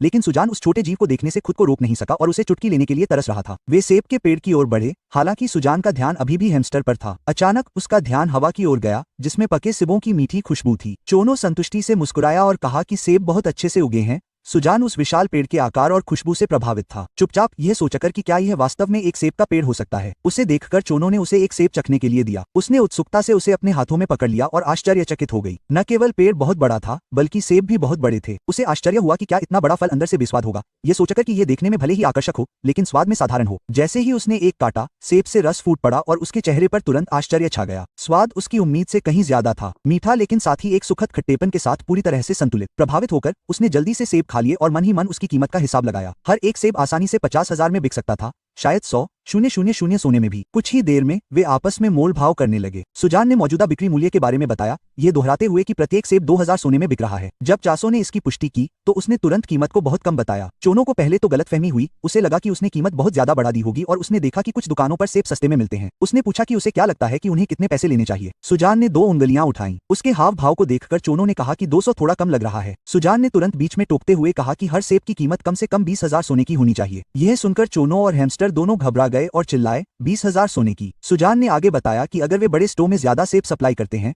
तो कीमत प्रति सेब 30,000 सोने से भी ज्यादा हो सकती है। सुजान चुप रही और अपने विकल्पों पर ध्यान से विचार करती रही। वह जानती थी कि वह जल्दी मुनाफा कमाने के लिए सेब की कीमत कम करके दिखा सकती है, लेकिन उसे इस बात का भी एहसास था कि वह किसी ऐसे व्यक्ति को धोखा दे सकती है जो उसका महत्वपूर्ण व्यापारिक भागीदार बन सकता है। अपने विकल्पों पर विचार करते हुए उसने खुद को याद दिलाया कि उसके पास केवल एक ही जीवन है और उसके दिमाग में चोनो की अमर राक्षसों से सहजता से लड़ने की छवि बार बार घूम रही थी। सुजान ने समझाया कि ये कोई साधारण सेब नहीं थे, ये उसके जीवन में अब तक का सबसे स्वादिष्ट फल था। उसका मानना था कि ये किसी भी विशेष उत्पाद से भी ज्यादा मूल्यवान थे। अपने बैग में हाथ डालकर उसने एक चमकता हुआ कॉन्ट्रैक्ट निकाला और उस पर प्रति सेब 20,000 सोने की कीमत लिखी थी। उसे थमाते हुए उसने उससे हस्ताक्षर करने को कहा। चोनो ने पेन लिया, कॉन्ट्रैक्ट पढ़ा और मुस्कुराया। उसने कुछ बदलाव किए और जब सुजान ने बदलाव देखे तो वह हैरान रह गई। उसका हिस्सा बढ़ गया था। चोनो ने बताया कि वह उसके साथ लंबे समय तक साझेदारी करना चाहता है और सेब की सही कीमत के बारे में उसकी ईमानदारी की सराहना करता है। दोनों ने हाथ मिलाया और एग्रीमेंट पर मुहर लगाई। सुजान ने चोनो को बीज, खाना पकाने के बर्तन और सर्कुलेशन ट्रेडिंग की तरफ से खास तोहफे के तौर पर रेगिस्तानी दानवों के 2 नुकीले दांत सौंपे। उसने अपने बैग से 2 अंडे भी निकाले। मजाक में उसने चोनो को हैमस्टर को अपना दोस्त बनाने का सुझाव दिया क्योंकि उसे इसकी जरूरत नहीं थी। वह मन ही मन उस छोटे से जीव की तारीफ कर रही थी। चो उलझन में दिख रहा था और बता रहा था कि उसका कोई दोस्त नहीं है। सुजान ने देखा कि हैमस्टर एक राक्षस होने के बजाय बहुत मिलनसार लग रहा था और अगर उसे गलतफहमी हुई तो उसने माफी मांगी। चानो ने बताया कि हैमस्टर कोई परिचित नहीं है और उसे और समझाने को कहा। सुजान ने बताया कि एक परिचित की ताकत इस बात पर निर्भर करती है कि उसके अंडे में आशीर्वाद के कितने पॉइंट डाले गए हैं। उसने आगाह किया कि ज्यादा करने पर अंडा टूट सकता है और जब अंडा बहुत ज्यादा कांपने लगे तो उसे रोक देना ही बेहतर है। चोनो ने उसकी सलाह मानी और माना कि उसे खुद अभ्यास करके ये समझना होगा। जब उन्होंने शेड्यूल पर चर्चा की तो चोनो ने बताया कि वह अभी हर दिन लगभग 50 सेब तोड़ रहा है और भविष्य में अपनी फसल को और बढ़ाने की योजना बना रहा है। सुजान को यह देखकर हैरानी हुई और उसने तय किया कि वे सप्लाई चक्र को उसी हिसाब से बदलेंगे। उसने स्टॉक को संभालने के लिए एक अलग गोदाम की भी योजना बनाई। सभी बातों को सुझाने के बाद उनका पहला लेन देन पूरा हो गया। सुजान से मिलने के बाद चोनो रानी को देखने गया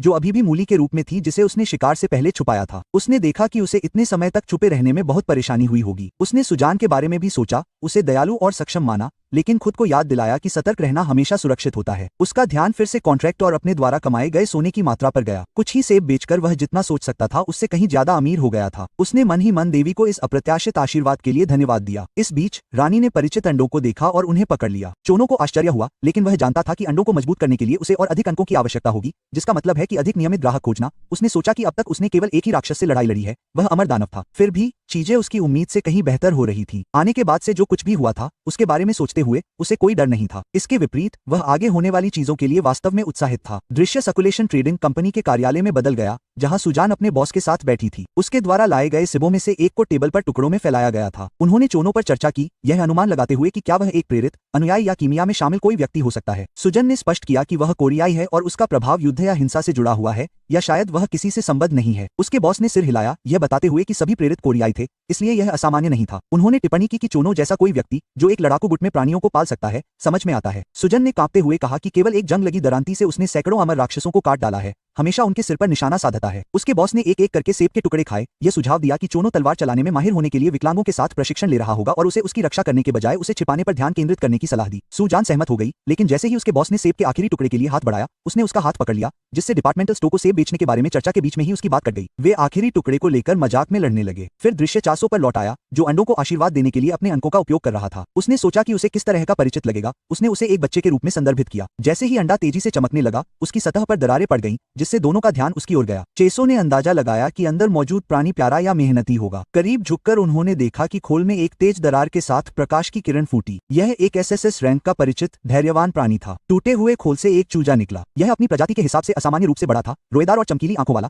लेकिन फिर भी यह स्पष्ट रूप से एक चूजा ही था। चेसो उसे अविश्वास से देखता रहा। उसे यह तथ्य याद आ गया कि उसने इस अंडे पर 120,000 पॉइंट खर्च किए थे। उस कीमत के लिए उसे कुछ शानदार की उम्मीद थी, एक दिव्य जानवर, एक क्रूर संरक्षक, शायद एक पौराणिक प्राणी भी। इसके बजाय वह एक सामान्य बच्चे की तरह दिखने वाले एक प्राणी को देख रहा था। इस बीच चूजा इधर उधर घूमता रहा और देवी की ओर झुकने लगा, उसकी निराशा से बिल्कुल अनजान। उस पर निराशा छा गई। उसे एक विश्वसनीय साथी की उम्मीद थी जो उसकी योजनाओं में उसका साथ दे सके। इसके बजाय उसे केवल संभावित मुर्गी दिखाई दी। उसके मन में एक सूखा विचार आया कि अगर कुछ नहीं तो वह इसे पाल सकता है और बाद में खा सकता है। चिकन खाए हुए उसे बहुत समय हो गया था, फिर भी उसे निराशा का एहसास बना रहा। 120,000 पॉइंट खर्च करने के बाद भी केवल एक चूजा पाना उसे एक क्रूर मजाक जैसा लगा। अपने संदेहों के बावजूद उसने चूजे को एक नाम देने का फैसला किया, हालांकि उसने खुद को याद दिलाया कि उसे उससे बहुत ज्यादा लगाव नहीं रखना चाहिए। बैठकर उसने चूजे से अपना परिचय कराया और उसका नाम हैरी रखा। कुछ ही देर में चूजे ने एक और अंडे की ओर इशारा किया जो फटने लगा था। चानो ने उम्मीद की एक किरण के साथ उसकी ओर देखा। उसके चेहरे पर एक हल्की सी मुस्कान थी और वह मन ही मन कामना कर रहा था कि इस बार कोई मेहनती परिचित बाहर आए। जब खोल आखिरकार फटा तो एक छोटा सुअर का बच्चा दिखाई दिया जो शांति से बैठा था और खुशी से चिल्ला रहा था। 400 लेस दैन अन ग्रेटर दैन के चेहरे पर अविश्वास और हार मानने के भाव थे। बिना ज्यादा सोचे समझे उसने जल्दी से उस सुअर के बच्चे का नाम डोजी रख दिया। उसके अंदर निराशा बढ़ने लगी। वह समझ नहीं पा रहा था कि उसके सेवक जानवर उपयोगी साथी बनने के बजाय संभावित भोजन के रूप में क्यों पैदा हो रहे हैं। शक्तिशाली परिचितों को पाने का जो रोमांचक वादा था वह एक घोटाले जैसा लगने लगा था। तभी कुछ ऐसा हुआ जिसकी बिल्कुल उम्मीद नहीं थी। चूजा और सुअर दोनों ने देवी के सामने झुककर सम्मानपूर्वक प्रणाम किया। उन्होंने खुद को प्रचुरता की देवी के सामने उनके 10वें और 12वें पात्र के रूप में पेश किया। चूजे के कूल्हों पर अभी भी अंडे के छिलके के टुकड़े थे और सुअर के माथे पर एक टुकड़ा चिपका हुआ था। देवी उनके सामने एक चट्टान पर बैठ गईं। उनके चेहरे पर दुख था। उन्होंने स्वीकार किया कि बहुत समय हो गया है और उन्होंने उनसे क्षमा मांगी।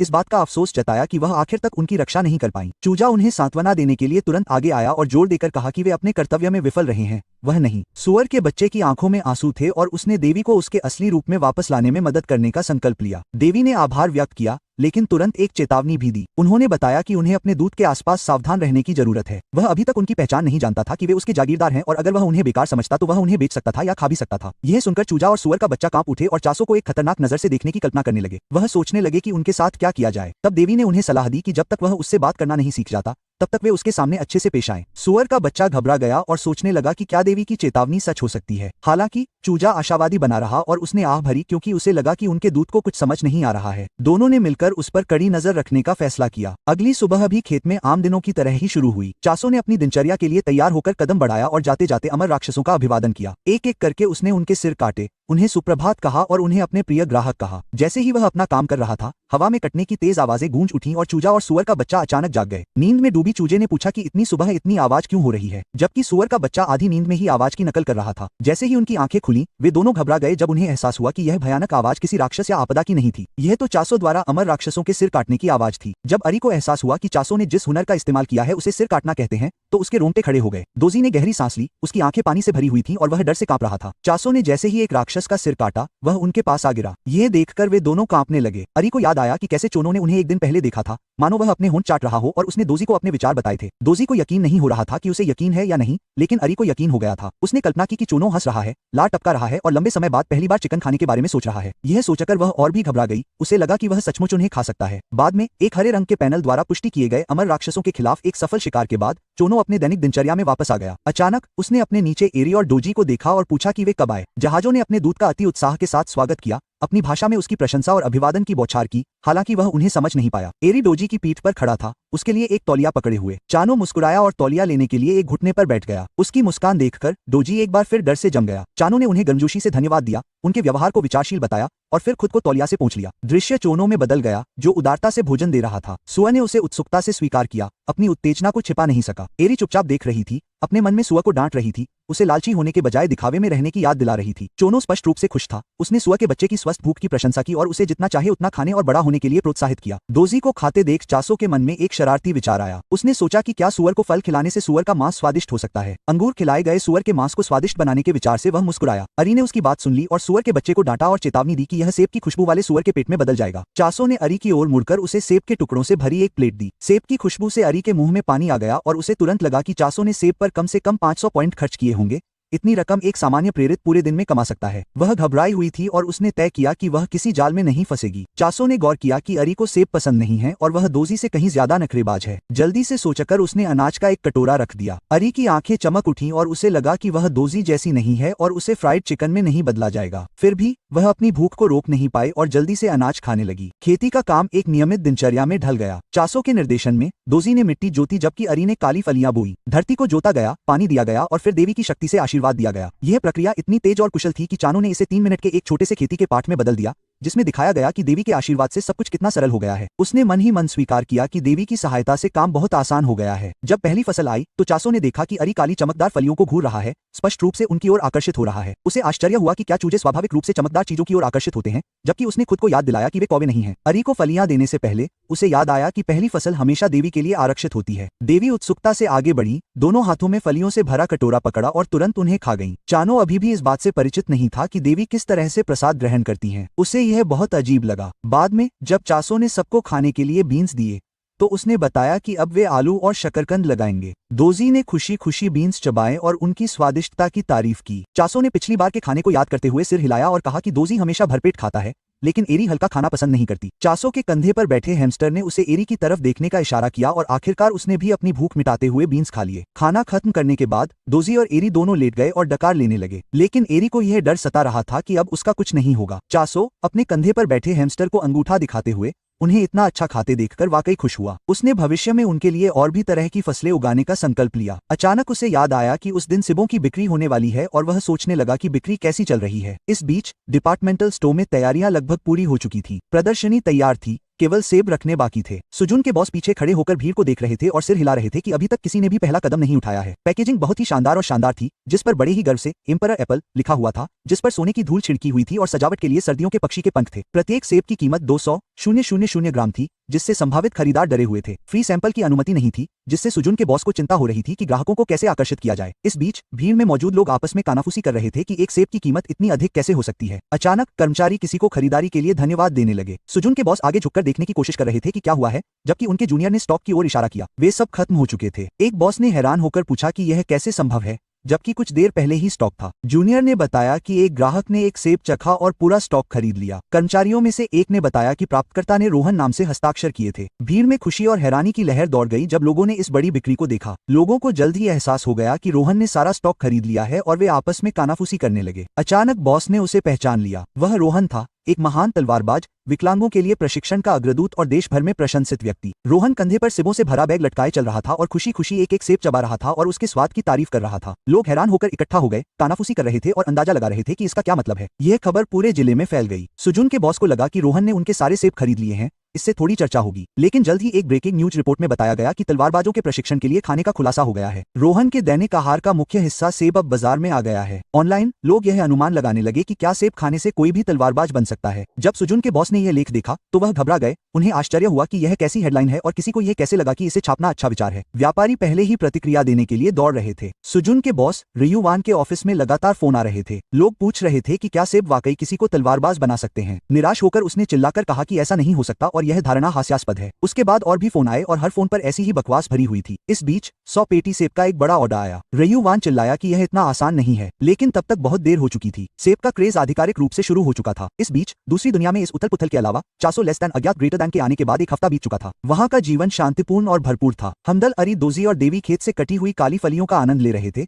जबकि एप्रन पहने चासो ने कहा कि अब जब उनका भोजन तैयार हो गया है तो उसे भी अपना भोजन तैयार करना चाहिए। मेज पर बर्तन और ताजी सब्जियां करीने से रखी हुई थी। आलू और शकरकंद उठाते हुए चासो ने कहा कि ये सेब जितने ही स्वादिष्ट हैं। उसने आलू छीलने और सब्जियां काटने शुरू किए और ध्यान से सारी सामग्री तैयार की। जैसे ही उसने कढ़ाई में खाना पकाना शुरू किया, उसकी कला साफ झलकने लगी कि वह किस तरह से खाना बना रहा था और आंच को किस तरह से नियंत्रित कर रहा था। देवी और उसके साथी उसकी कला से प्रभावित होकर उसे देख रहे थे। सुआ का बच्चा दोजी चमकती आंखों से उसे देख रहा था और हवा में फैली स्वादिष्ट खुशबू से उसके मुंह से लार टपक रही थी। उसने बुदबुदाते हुए कहा कि यह खाना उनके लिए नहीं है और उन्हें याद दिलाया कि उन्होंने अभी अभी खाना खाया है, लेकिन सभी ने उसकी बात को पूरी तरह से अनसुना कर दिया। दोजी बड़ी बड़ी चमकती आंखों से विनती करता रहा और एक आह भरकर पीछे हटने से इनकार करता रहा। आखिरकार उसने हार मान ली और दोजी को एक निवाला दिया। सुआ के बच्चे ने बड़े चाव से सीधे उसके हाथ से खाना खा लिया। तभी अरे सुजान आ गई। उसने चोनों का अभिवादन किया और वह उसे देखकर वाकई खुश हुआ। उसके साथियों को देखते ही उसकी आंखें खुशी से चमक उठी। उसने कहा कि उसने सफलतापूर्वक सभी को सेने में सफलता पाई है, एक ऐसी उपलब्धि जिसने उसकी नजरों में उस दृश्य को 3 गुना अधिक प्यारा बना दिया। इस बीच तीनों परिचितों ने तुरंत देवी को घेर लिया, उसे बाहरी लोगों से बचाने और हर हाल में उसकी रक्षा करने का दृढ़ निश्चय किया। हालांकि चोनो दिखावे को लेकर बहुत चिंतित नहीं था और इस हंगामे के बीच शांत रहा। उसने सुजन लेस देन यूएन के ग्रेटर देन की टिप्पणी को स्वीकार करते हुए अपनी चौकसी बनाए रखी कि सभी परिचितों के सीने में सफलता मिली है और पूछा कि वह वहां क्यों आई है। सुजन ने प्रसन्न मुस्कान के साथ और स्पष्ट रूप से उत्साहित होकर कहा कि उसके पास एक अच्छी खबर है और पूछा कि क्या वह इसे सुनना चाहता है। चोनो ने अपनी बाहें पार की और ध्यान से सुना, थका हुआ लेकिन ध्यान से। सुजन ने फिर उसे रसीदें दिखाई जिसमें बताया गया था कि लगातार 2 दिनों तक सेब बिक चुके थे और प्रत्येक की कीमत 200,000 सोने तक पहुंच गई थी। चोनो दंग रह गया, उसने अविश्वास में अपना सिर पकड़ लिया और ऊंची आवाज में कीमत दोहराई। आश्चर्यचकित था कि ऐसा लगातार 2 दिनों तक हुआ था। सुजान ने उसे टाल दिया और कहा कि इस बारे में बात न करें। उसने बताया कि लोगों को बस इतना ही मिल रहा है कि वे इसे खा नहीं पा रहे हैं। उसने मन ही मन हिसाब लगाना शुरू कर दिया। सेब इतने महंगे नहीं थे, उनकी कीमत करीब 900 सोने के आसपास थी। क्या वाकई इतने अमीर लोग थे? फिर उसने सोचा कि उसे हर सेब पर 30% हिस्सा मिलेगा, यानी हर सेब पर 60,000 सोने। अगर वह हर दिन 50 सेब बेचता है तो उसे हर दिन करीब 30 लाख सोने मिलते हैं, यानी सालाना करीब 1 अरब सोने की कमाई होती है। उसकी कल्पनाएं उड़ने लगी। उसने खुद को सोने की चेन पहने, पैसे फेंकते, कंधे पर हमदाल को बैठाए, अपने पालतू सुअर को पैसे चबाते और गहनों से सजी देवी के साथ कल्पना की। यह सोचकर उसका चेहरा लाल हो गया और उसके मुंह में पानी आ गया। उसने यह भी सोचा कि अगर उसकी योजना काम कर गई तो इससे उसे अपने माता पिता के बारे में सुराग मिल सकता है जो उसके अतीत के बारे में सोचकर मुट्ठी भींच लेते थे। उसने फिर से ध्यान केंद्रित किया। सुजान की ओर मुड़ते हुए उसने कहा कि डिपार्टमेंटल स्टोर की फीस काफी महंगी होती है, लेकिन चूंकि उसने उसे एक बढ़िया उत्पाद दिया था इसलिए वह यथासंभव कम कीमत पर मोल भाव करता। फिर उसने पूछा कि सम्राट सिबों का क्रेज कब तक बना रहेगा। उसने स्वीकार किया कि वह अपनी कल्पना को बर्बाद नहीं करना चाहता था, लेकिन 200,000 स्वर्ण पर बिकने की उम्मीद करना निश्चित रूप से अवास्तविक लग रहा था। हालांकि सुजुन ने तर्क दिया कि 10 लाख संभावित ग्राहकों के साथ प्रतिदिन केवल 100 सेब बेचने से भी व्यवसाय 27 वर्षों तक चल सकता है और समय के साथ वफादार ग्राहक भी बनते जाएंगे। चोनो ने फिर से पूछा, चिंतित था कि उसे बहुत अधिक ग्राहकों की उम्मीद नहीं थी। सुजन ने उसे आश्वस्त किया, ये कहते हुए कि उसे चिंता करने की जरूरत नहीं है, भले ही यह संख्या पृथ्वी के मानकों से बहुत बड़ी लगे। वहां का बाजार चीन के पैमाने पर था। इस बीच उसके परिचितों ने चुपचाप देवी को सुजन से छिपा कर रखा। फिर सुजन ने 400 लेस देन अज्ञात ग्रेटर देन में से एक का हाथ पकड़कर सुझाव दिया कि वह सेब का उत्पादन बढ़ाने पर विचार करें। चोनो ने पहले अन्य फसलों को आजमाने का प्रस्ताव रखा, यह दावा करते हुए कि वे सेबों की तरह ही स्वादिष्ट हैं। सुजिन हैरान रह गया, सेब से भी स्वादिष्ट कुछ हो सकता है। हैरान होकर उसने उसका हाथ बहुत कसकर पकड़ लिया, जिससे खून का दौरा रुक गया। उसी शाम चोनो ने एक टेस्टिंग सेशन रखा। उसने वजन के लिए माफी मांगी और उबले आलू से शुरू करके साधारण लेकिन पुरानी यादों वाली डिश पेश की। सुजान ने उन्हें चखा, उसकी आंखें चमक उठीं और उसने उनकी मिठास, नमक छिड़कने से बने मीठे और नमकीन मिश्रण, छिलके की नटी खुशबू और एकदम मुलायम बनावट की तारीफ की। चासो उसकी प्रतिक्रिया से रोमांचित हो गया। फिर वह पैनकेक, फ्राई और भुने हुए शकरकंद ले आया जो उसने खुद बनाए थे। प्रतिक्रिया जबरदस्त थी। सुजान ने डिश की तारीफ करते हुए कहा कि ये इतने स्वादिष्ट हैं कि इन्हें बड़े रेस्टोरेंट में परोसा जा सकता है और आलू फ्राई को साइड डिश की बजाय मुख्य डिश भी माना जा सकता है। चोनो मुस्कुराई, उसे खुशी हुई कि ये उसके स्वाद के अनुकूल थे और उसने बताया कि आखिरी डिश भुने हुए शकरकंद थे जिसके लिए दोजी पागल हो गई थी। हंसी के बीच परिचित भुने हुए शकरकंद के दीवाने हो गए। दोजी खुशी से झूम उठा और अपनी हिस्सेदारी की मांग करते हुए उसकी ओएंक ओएंक गूंज उठी। इस बीच अरी दुबली और उदास दिख रही थी। चासो ने उसकी तरफ देखा और पूछा कि वह इतनी दुबली क्यों दिख रही है। उसने बताया कि दोजी ने उसका हिस्सा चुरा लिया है। इस बीच हमदाल ने सुजान के हाथ में शकरकंद देखा और उसे चाटने के लिए उछल पड़ा। सुजान शर्मा गया, ये सोचकर कि वह कितना प्यारा और मुलायम है। आखिरकार बातचीत फिर से व्यापार पर आ गई। चासो ने सेब के साथ साथ इन फसलों को बेचने पर विचार किया, लेकिन सुजान ने उसे भोजन के लिए धन्यवाद दिया और उसे याद दिलाया कि बढ़ती मांग को पूरा करने के लिए सेब का उत्पादन प्राथमिकता होनी चाहिए। चासो चिंतित था और उसने कहा कि बिना अधिक अंक हासिल किए यह मुश्किल होगा। यह सोचकर कि वह अपने सभी संसाधन फसल उगाने में नहीं लगा सकता,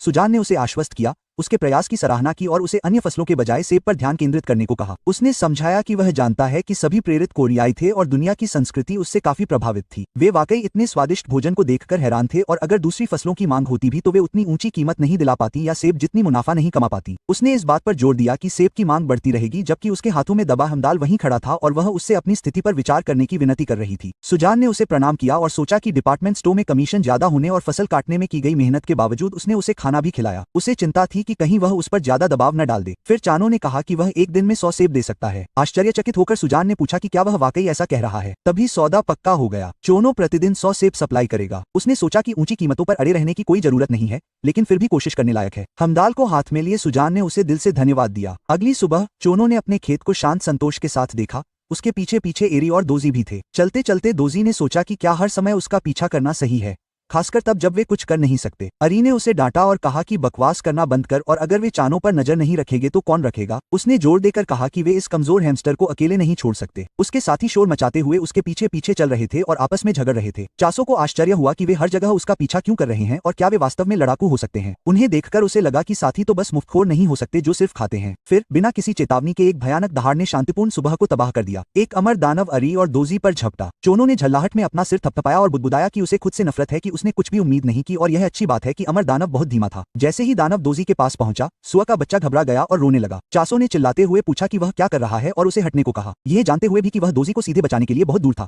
उसने अपना हथियार उठाया और वार किया। अगले ही पल जैसे ही अरी ने आंसू और डर के साथ अपनी आंखें खोली, उसे एहसास हुआ कि चानो लेस दैन अज्ञात ग्रेटर दैन का हमला हो गया था। दोजी हालांकि भयभीत था, फिर भी जीवित था, कांप रहा था, लेकिन उसे कोई नुकसान नहीं हुआ था। चानो को अचानक एहसास हुआ कि उसके कौशल की सीमा बढ़ गई है। वह निश्चित रूप से जानता था कि उसकी दरांती उस राक्षस तक इतनी दूर से नहीं पहुंचनी चाहिए थी। जैसे जैसे दूसरे राक्षस करीब आते गए, उसे आश्चर्य होने लगा कि क्या उसके कौशल में सुधार हुआ है। उसने अपनी आंखें छोटी की और अपना रुख ठीक किया। एक गहरी सांस लेते हुए उसने सिर काटने की क्रिया को सक्रिय कर दिया। ब्लेड हवा में पहले से कहीं अधिक तेजी से कट गया, एक साथ कई राक्षसों को आसानी से हरा दिया। जैसे ही उसने अपनी दरांती के कोण, स्थिति और गति का विश्लेषण किया, उसके सामने एक हरा पैनल दिखाई दिया, जिससे संकेत मिलता था कि सामूहिक सिर काटने की क्रिया सक्रिय हो गई थी और सिर काटने की सीमा का विस्तार हो गया था। सामूहिक सिर काटने के नाम के बारे में सोचते हुए चोनो ने सोचा कि यह किस तरह का नाम है, फिर मुस्कुराया और कहा कि सीमा बढ़ गई थी। पीछे से आ रहे राक्षसों का सामना करते हुए उसने महसूस किया कि अब वह और भी सामान्य राक्षसों को आकर्षित कर सकता है। एक ही झटके में 4 या 5 राक्षस एक साथ गिर पड़े। वह लगातार वार करता रहा, कुछ ही क्षणों में दसियों राक्षसों को मार गिराया। उसे देखकर अरी और दोजी डर के मारे एक दूसरे से लिपट गए और देवी के पास दौड़े, चिल्लाते हुए कहा कि कुछ भयानक हो गया है। देवी ने उनसे पूछा कि क्या हुआ और वे इतनी तेजी से वापस क्यों भाग रहे हैं। अरी ने बताया कि प्रेरित ने एक साथ 4-5 सिर काटना शुरू कर दिया था। उसने कहा कि यह निश्चित रूप से प्रभावशाली है कि वह मजबूत हो रहा है,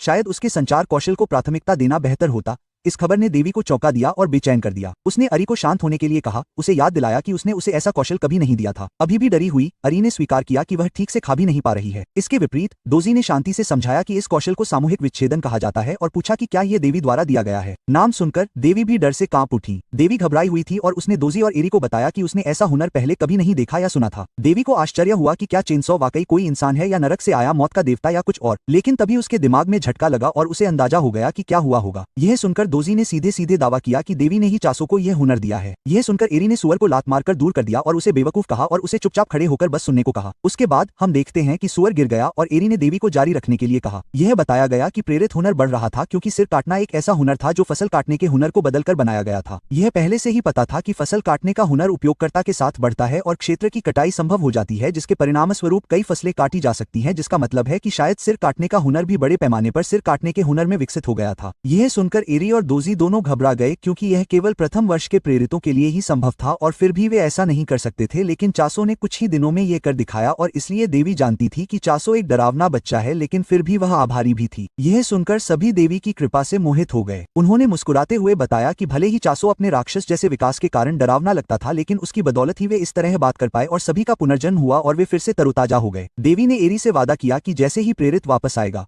वह उसे संवाद कौशल प्रदान करेगी ताकि चूजा ज्यादा चिंता न करे। एरी ने भी देवी से उसके बदसूरत पक्ष को दिखाने के लिए माफी मांगी, लेकिन तभी देवी ने देखा कि चासो हाथ हिलाते हुए वापस आ रहा है। देवी खुश हुई, लेकिन उसे नहीं पता था कि उसे पहले क्या कहना चाहिए। हालांकि वह जल्द ही अपने प्रेरितों से बात करना चाहती थी। वह सोच रही थी कि क्या उसे पहले परिचितों को अपने दिव्य जानवरों के रूप में पेश करना चाहिए। अचानक जैसे ही तीनों ने हमारे लड़के को पकड़ा, उसे सूचना मिली कि प्रचुरता के देवता चासो को एक नया कौशल प्रदान कर रहे हैं। वह जानती थी कि प्रेरितों के मार्ग को सीमित करना दुनिया के नियमों के विरुद्ध है, उन्हें खुद निर्णय लेना था। इसलिए देवी ने उसे कौशल चुनने के लिए 2 विकल्प दिए, प्रचुरता का वादा और संचार। यह सोचकर कि यदि चासो उसका प्रेरित है तो वह संचार को चुनेगा, उसने योजना बनाई। वह उसे लड़ाई से दूर रहने के लिए कहेगी क्योंकि यह खतरनाक है। सबसे पहले वह उसे धन्यवाद देगी कि उसने उसे चुना जबकि उसका इतना कम प्रभाव था। हम देखते हैं कि लड़के ने कौशल चुना और जैसे ही उसकी पसंद के आधार पर चयन समाप्त हुआ, उसे प्रचुरता का वादा प्राप्त हुआ। यह सुनकर देवी अभी भी मुस्कुरा रही थी, उसे समझ नहीं आ रहा था और फिर उसका चेहरा पीला पड़ गया। हम एक बार फिर घटना की शुरुआत में फ्लैशबैक में आते हैं। हम देखते हैं कि चासो सोच रहा था कि क्या चुने। उसे नहीं पता था कि प्रचुरता का वादा क्या करता है,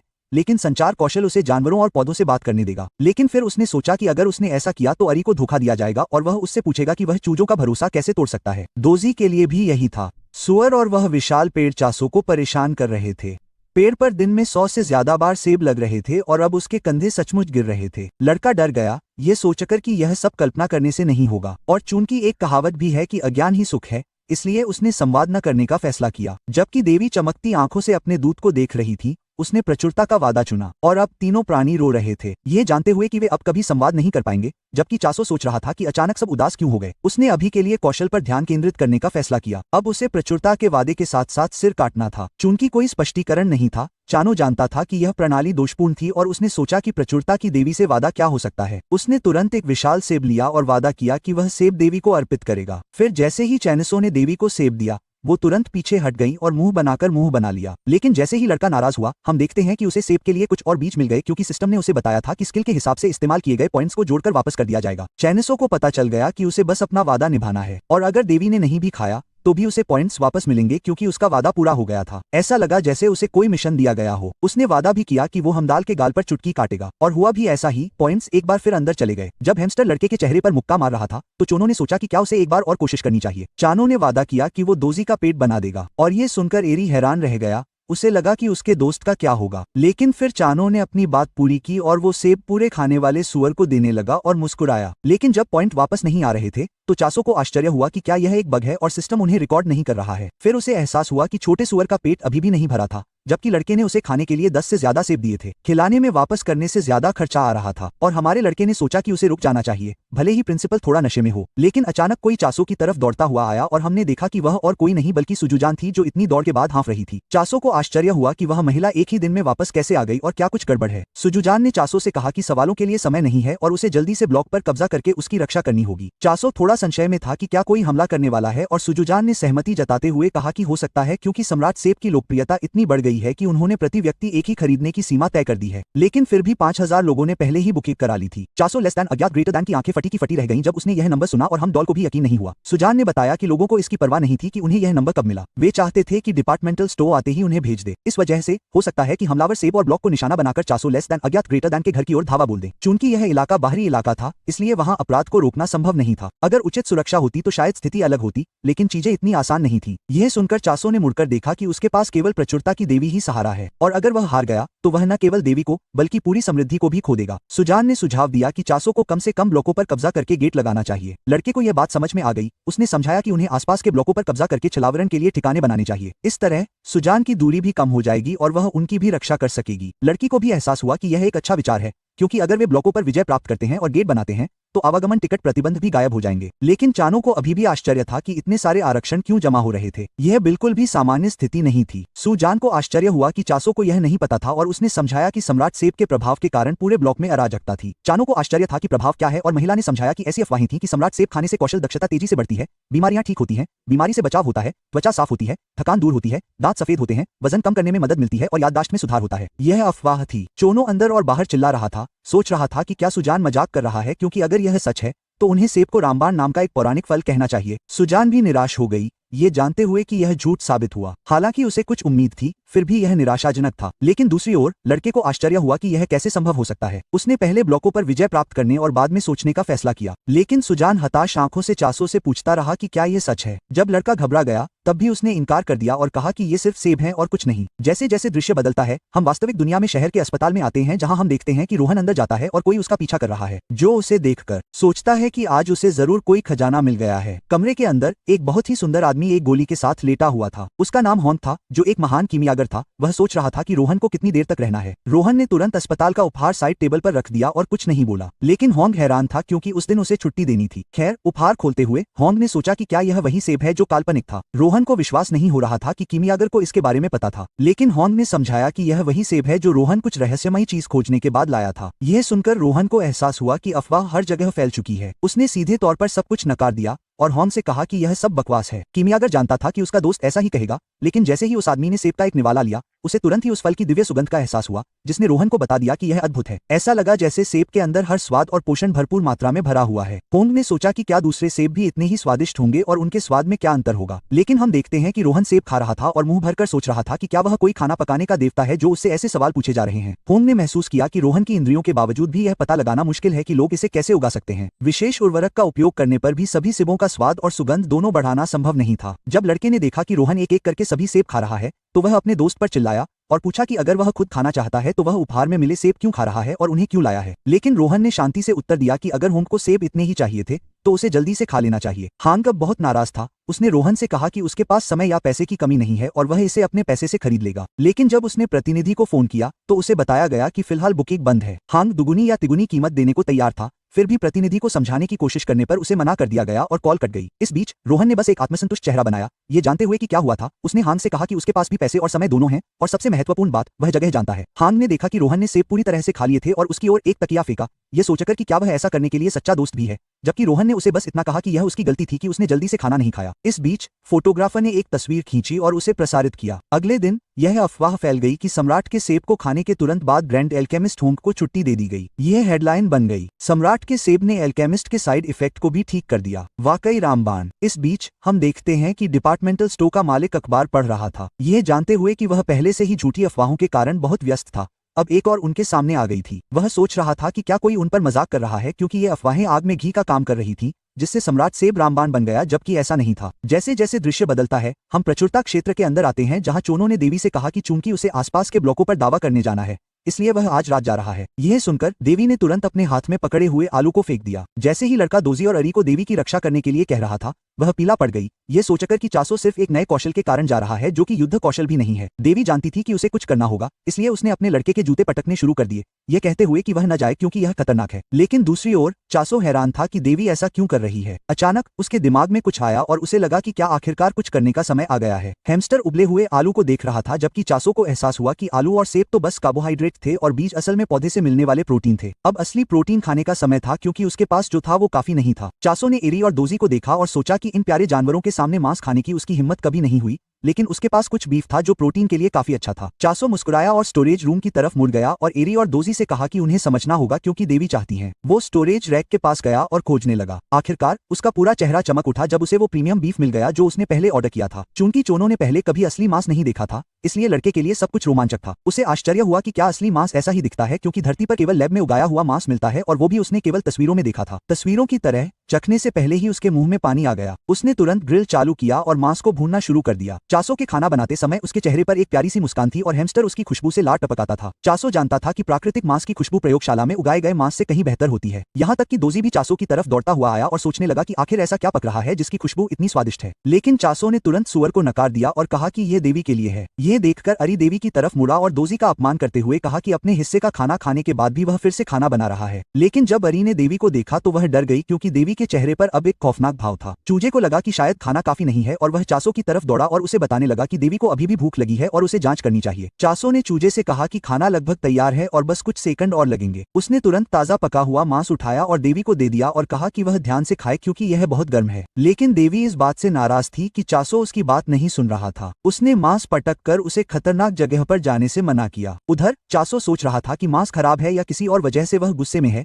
लेकिन मांस का स्वाद खराब नहीं था, क्योंकि उसने अभी अभी खरीदा था। जब उसने उसे चखा तो वह बहुत अच्छा था। फिर भी कुछ गड़बड़ महसूस हुई। जब चासो को एहसास हुआ कि मांस में सेब जैसा स्वाद नहीं था, तो वह दुखी हुआ। उसने सोचा कि शायद इसीलिए देवी ने मांस नहीं खाया और उससे नाराज हो गई। हम देखते हैं कि देवी रो रही हैं, जबकि चासो को दिल का दौरा पड़ रहा है, यह सोचकर कि उन्हें इसका स्वाद पसंद नहीं आया होगा। लेकिन देवी बस यही चाहती थी कि चासो किसी खतरनाक जगह पर न जाए। फिर चासो घुटनों के बल बैठ गया और देवी को देखकर मुस्कुराया और कहा कि वह निश्चित रूप से उसके लिए कुछ स्वादिष्ट मांस ढूंढेगा और उसे बस थोड़ा और इंतजार करना चाहिए। यह सुनकर सुअर और चूजा दोनों डर गए। उन्हें लगा कि क्या उनका समय आ गया है। जैसे जैसे दृश्य रात में बदलता है, आधी रात हो चुकी होती है। दोजी और एरी दोनों सो रहे थे और देवी के जागने पर उन्हें कुछ भयानक सपना आ रहा था। जब हैमस्टर खर्राटे ले रहा था, देवी उदास बैठी मांस के उस टुकड़े को देख रही थी जिसे उसने फेंक दिया था। दृश्य फिर से बदल जाता है। चासो ब्लॉक के किनारे पर था और जंगल और उसकी रक्षा करने वाली एक पतली रेखा को देख रहा था। उसे एहसास हुआ कि यह ब्लॉक की सीमा थी। रात का समय था और चांदनी में सब कुछ चमक रहा था। हालांकि दूर से यह अंतहीन लग रहा था, लेकिन एक जगह लहरदार थी और पास से सीमा साफ दिखाई दे रही थी। जैसे ही चासो सीमा पर पहुंचा, सिस्टम की एक सूचना आई जिसमें पूछा गया कि क्या वह ब्लॉक 35 और 10 में जाना चाहता है। आखिरकार चासो ने तय किया कि उसे जाना चाहिए और सिस्टम ने नए ब्लॉक के हिसाब से सब कुछ लोड करना शुरू कर दिया। यहाँ तक कि यह भी बताया गया कि हर दिन आधी रात को मूवमेंट टिकट रीसेट हो जाते हैं। चासो हैरान रह गया, ये जानकर कि सिस्टम ने उसे ब्लॉक पार करने पर भी सलाह दी थी। लेकिन जैसे ही उसने सीमा पार की, लालटेन टूट गई और लड़का घबरा गया, ये सोचकर कि इसे क्या हो गया। उसने जल्दी से उसे ठीक किया और इधर उधर देखा। उसे लगा कि वह जगह बहुत बड़े बड़े पेड़ों से भरी हुई है। ऐसा लग रहा था जैसे वह किसी जंगल में आ गया हो। चानो को पता था कि यह जगह उसके इलाके से बिल्कुल अलग है। जैसे ही वह आगे बढ़ा, उसने कुछ उड़ते हुए जीवों को देखा और चौंक गया। करीब से देखने पर उसे लगा कि वे लालटेन की रोशनी की ओर आकर्षित छोटी मक्खियों के झुंड थे। लेकिन करीब से देखने पर उसने पाया कि उनके नुकीले दांत और लाल आंखें थीं, जो अपने रास्ते में आने वाले किसी भी व्यक्ति को निगलने के लिए तैयार थीं। वे मच्छरों से भी बड़े थे और उन्हें हल्के में नहीं लिया जा सकता था। वह पूरी तेजी से भागा, अपनी नाप तौलकर, ये सोचकर कि इतने सारे कीड़े क्यों हैं। चूंकि वे बहुत छोटे थे, चासो को एहसास हुआ कि वह उनका सिर काट भी नहीं सकता था। उसके पास लड़ने का कोई मौका नहीं था, इसलिए वह तुरंत वापस मुड़ा, ये जानते हुए कि यही एकमात्र विकल्प था। लेकिन जैसे ही वह अपने इलाके की सीमा को छूने वाला था, उसने देखा कि उसमें से कई अमर राक्षस बाहर आ रहे थे। चासो को आश्चर्य हुआ कि वे दूसरे ब्लॉक के अंदर क्यों थे। पहले तो उसने सोचा कि शायद वे उसकी रक्षा करने आए हैं, ये सोचकर कि शायद अमर दानवों को यकीन है कि केवल वे ही उसे हरा सकते हैं और जो कोई भी कोशिश करेगा वे उससे लड़ेंगे। हालांकि चासो ने उन सभी को चकमा दिया और भाग गया। उसे एहसास हुआ कि उसकी कल्पनाएं निश्चित रूप से जंगली और बहुत आशावादी थी, लेकिन जैसे ही उसने मुड़कर देखा, उसने अमर दानवों को वास्तव में कीड़ों से लड़ते देखा। कीड़े केवल क्षेत्रीय आक्रमण के कारण राक्षसों पर ही हमला कर रहे थे। केंजो को एहसास नहीं हुआ कि यह उसका मौका है और उसने तुरंत सभी अमर दानवों पर तारांकन चिन्ह का उपयोग किया। यह जानते हुए कि पीछे हटने का समय आ गया है, तब भी जब राक्षसों ने उसे पकड़ने की कोशिश की, उसने बाधा को छुआ और देवी से वापस आने की कामना की। अपनी सफलता के लिए चासो प्रचुरता के क्षेत्र में वापस आ गया, ये जानते हुए कि यह बहुत करीब था। 1 सेकंड की देरी उसकी जान ले सकती थी। अचानक एक टिप सामने आई जिसने सब कुछ बदल दिया। इसमें कहा गया था कि विकसित राक्षसों को हराने से बोनस अंक मिलते हैं। चासो ने सोचा कि क्या उसकी परिकल्पना सही थी कि इन कीड़ों को हराने के बाद उसे मारे गए राक्षसों के लिए बोनस अंक मिलेंगे। अगर ऐसा है तो यह एक टोटल पॉइंट जैकपॉट था। वह जानता था कि इससे सब कुछ बदल जाएगा और चूंकि उसके नियमित खिलाड़ी भी लेवल अप कर रहे थे, तो वह नाराज भी नहीं हो सकता था। उन्हें हराने पर उसे बहुत सारे पॉइंट और बोनस मिल रहे थे। लड़का अपने भरोसेमंद हथियार के साथ खुश था। दृश्य वास्तविकता में बदल जाता है जहां स्टोर मैनेजर गुस्से में है क्योंकि शिकायत कॉल उसे पागल कर रहे थे। यहाँ तक कि सुजन भी डरा हुआ था, सोच रहा था कि कब समस्या का समाधान होगा। सम्राट सेब की अफवाहें नियंत्रण से बाहर हो रही थी। हालांकि यह अच्छी मार्केटिंग थी, लेकिन वे अफवाह को और फैलने नहीं दे सकते थे। विभागीय प्रमुख ने तुरंत सुजन को बताया कि कोई भी सम्राट सेब के बारे में एक शब्द नहीं बोलेगा। कोई साक्षात्कार नहीं, कोई सवाल नहीं, कुछ भी नहीं। सेब के बारे में हर सवाल का जवाब पूरी तरह से चुप्पी से दिया जाएगा। सुजन को आश्चर्य हुआ कि क्या वे ऐसा कर भी सकते हैं क्योंकि इससे बाद में हंगामा मच जाएगा। लेकिन स्टोरहेड ने दृढ़ता से कहा कि वे एक शब्द भी नहीं बोलेंगे, चाहे उनके गले पर चाकू ही क्यों न हो। जब उन्होंने समझाया कि पत्रकारों को सबक सीखने की जरूरत है, तो सुजन ने देखा कि उसके पीछे कोई है और वह पीला पड़ गया। स्टोरहेड को बोलने से रोकने की कोशिश कर रहा था। उसने पूछा कि क्या वह सचमुच चुप रहने को लेकर गंभीर है, चाहे कोई उसके गले पर छुरी भी क्यों न रख दे। सुजुन के व्यवहार से विभागाध्यक्ष हैरान रह गए।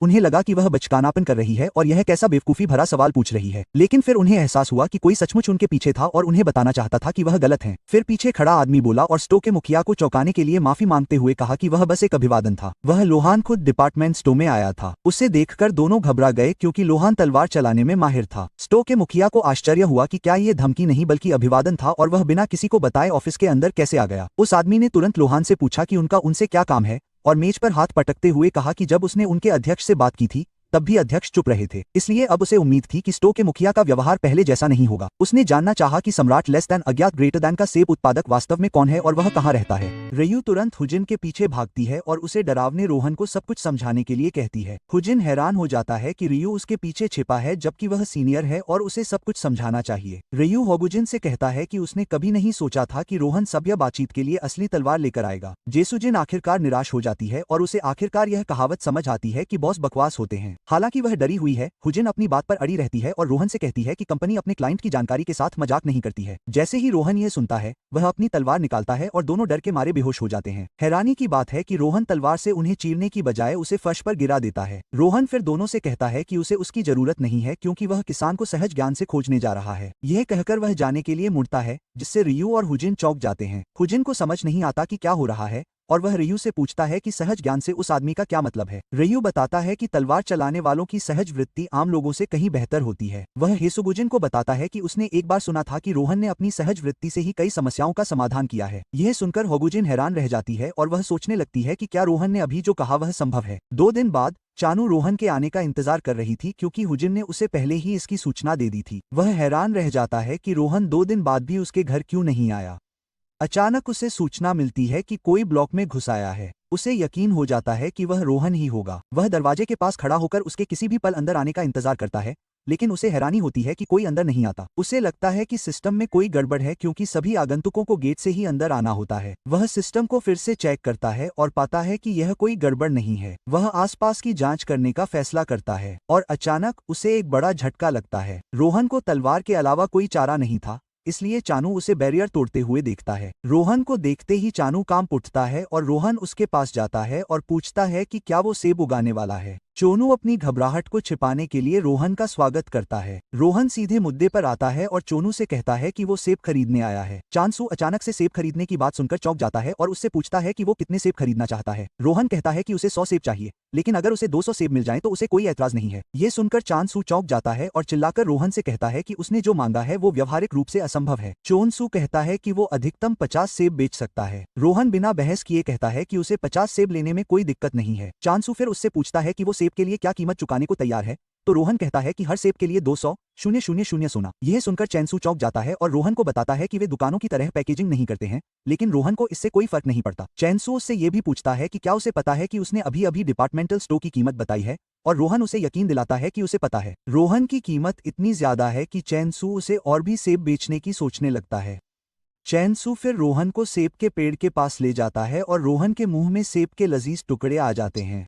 चैनसू पेड़ के पास जाता है और अपने वरदान का इस्तेमाल करता है। बिना देर किए पेड़ पर कई सेब निकल आते हैं और चैनसू अपनी दरांती निकालता है और रोहन से कहता है कि उसे सेब काटने के लिए थोड़ा समय दे। हालांकि रोहन उसे बताता है कि इसकी कोई जरूरत नहीं है। वह अपनी तलवार निकालता है और कुछ ही सेकंड में सारे सेब काट देता है, जिससे चोनू डर जाता है। उसे अपनी आंखों पर यकीन नहीं होता और वह बस यही सोचता है कि जो कुछ हुआ है वह एक कीड़ा है। सौदा पूरा होने के बाद रोहन ने तय किए गए पैसे चांसू को भेज दिए और कहा कि वह अगली बार फिर आएगा। जैसे ही रोहन जाने वाला होता है, चांसू उसे रोक लेता है। चांसू को लगता है कि रोहन नए ब्लॉक के लिए उसकी काफी मदद कर सकता है। चानू फिर रोहन से पूछता है कि क्या वह दूसरी फसलें भी उगाना चाहता है, क्योंकि उसने अभी अभी कुछ उगाई हैं और उसे पूरा यकीन है कि रोहन को यह पसंद आएगी। रोहन सीधे चेहरे से पूछता है कि वह किस तरह की फसल की बात कर रहा है और चांसू कहता है कि आलू। वह यह कहना भी खत्म नहीं कर पाता कि रोहन कहता है कि उसे इसमें कोई दिलचस्पी नहीं है। चांसू आगे कहता है कि उसके पास शकरकंद और बीन्स हैं, लेकिन रोहन का जवाब वही रहता है। उसके सभी अनुरोधों को नकारने के बाद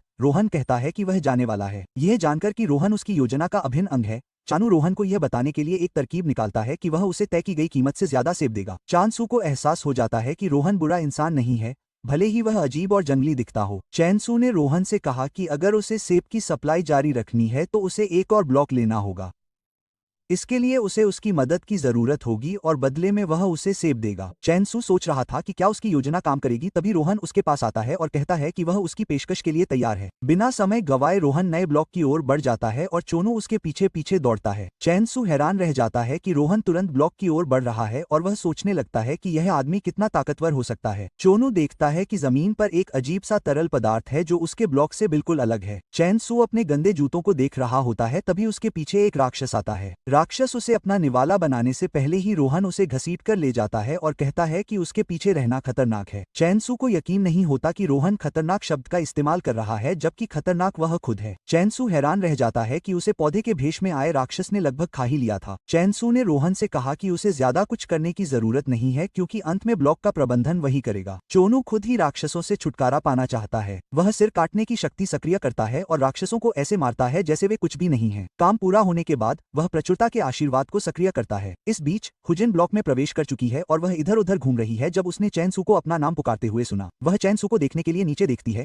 उसके चेहरे पर एक उज्जवल मुस्कान है, लेकिन जब उसने रोहन को चैनसू के साथ एक पौधे पर काम करते देखा तो उसकी मुस्कान गायब हो गई। हुजिन चानू से पूछने के लिए नीचे जाता है कि क्या हो रहा है और चैनसू कहता है कि चूंकि वह आसपास के ब्लॉकों को संभालने की योजना बना रहा है, इसलिए उसने इस क्षेत्र में कदम रखने का फैसला किया। हुजिन उस पर चिल्लाती है कि उसे इस बात से कोई फर्क नहीं पड़ता कि वह क्या कर रहा है, लेकिन उसे इस बात में अधिक दिलचस्पी है कि रोहन उसके साथ क्यों है। चानू तब उसे अपनी वर्तमान स्थिति के बारे में बताता है। ऐसा प्रतीत होता है कि जब वे पहली बार भूमि पर पहुंचे थे तो रोहन ने चोनू से कहा था कि वह नई भूमि पर उगाए गए सेब का स्वाद लेना चाहेगा। चांसू ने रोहन को बताया कि वहां कोई जमीन नहीं है, क्योंकि वहां हर तरफ गड्ढे हैं। रोहन ने जैसे ही यह सुना, उसने अपनी तलवार निकाली और जमीन के एक बड़े हिस्से को साफ करने के लिए उसे तेजी से घुमाया। उसने घास को साफ कर दिया और उसे एक ऐसी जगह बना दिया जहां चोनू बीज बो सकता था। चांसू को यह देखकर हैरानी हुई और उसने बिना समय गवाए बीज बो दिए। फिर उसने बीज पर प्रचुरता का आशीर्वाद डाला और वे यही कर रहे थे तभी हेसुगुजिन वहां पहुंच गया। चांसू ने जो बीज बोया था वह चमकीले पत्तों वाला एक बड़ा सेब का पेड़ बन गया। हेसुगेन हैरान रह गई, लेकिन उसने बताया कि सेब से बहुत अजीब गंध आ रही है। चानू ने भी उससे सहमति जताई। उसने कहा कि ऐसा माहौल की वजह से है। जाहिर तौर पर सेब में पहले से दोगुनी खुशबू और स्वाद है और जिस तरह से सेब को डाला जाता है उसके हिसाब से स्वाद बदलता रहता है। चानू ने बताया कि वह अभी भी इस पर प्रयोग कर रहा है। चोनू एक सेब तोड़कर होगुजिन को देता है और पूछता है कि क्या वह उसे चखना चाहेगी।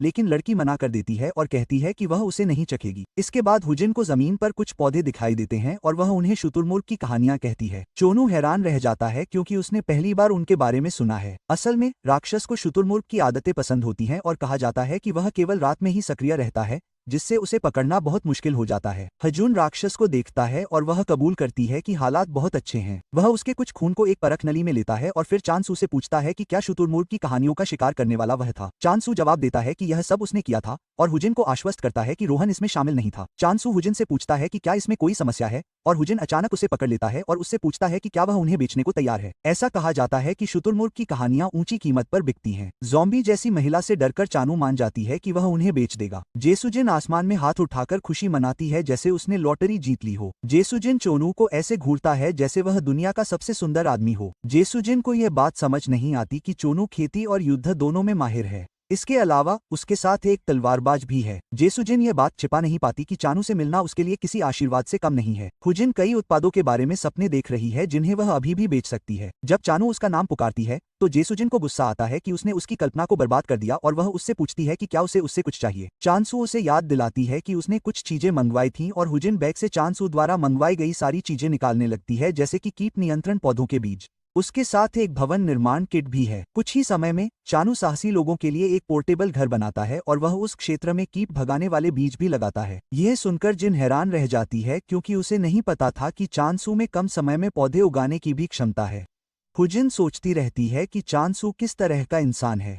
इसके तुरंत बाद वह नया ब्लॉक खरीद लेता है, जिससे देवी और उसके अनुचर बच्चों की तरह खुश हो जाते हैं। चांसू इसलिए भी खुश है क्योंकि वह आखिरकार जमीन का मालिक बन गया है। जाहिर तौर पर एक ब्लॉक में आमतौर पर 100 स्वामित्व इकाइयां होती हैं और एक बार सभी प्राप्त हो जाने पर गुट का अधिकार हो जाता है। चानू बेहद खुश है क्योंकि पृथ्वी पर वह मुश्किल से एक कमरा ही खरीद पाया था।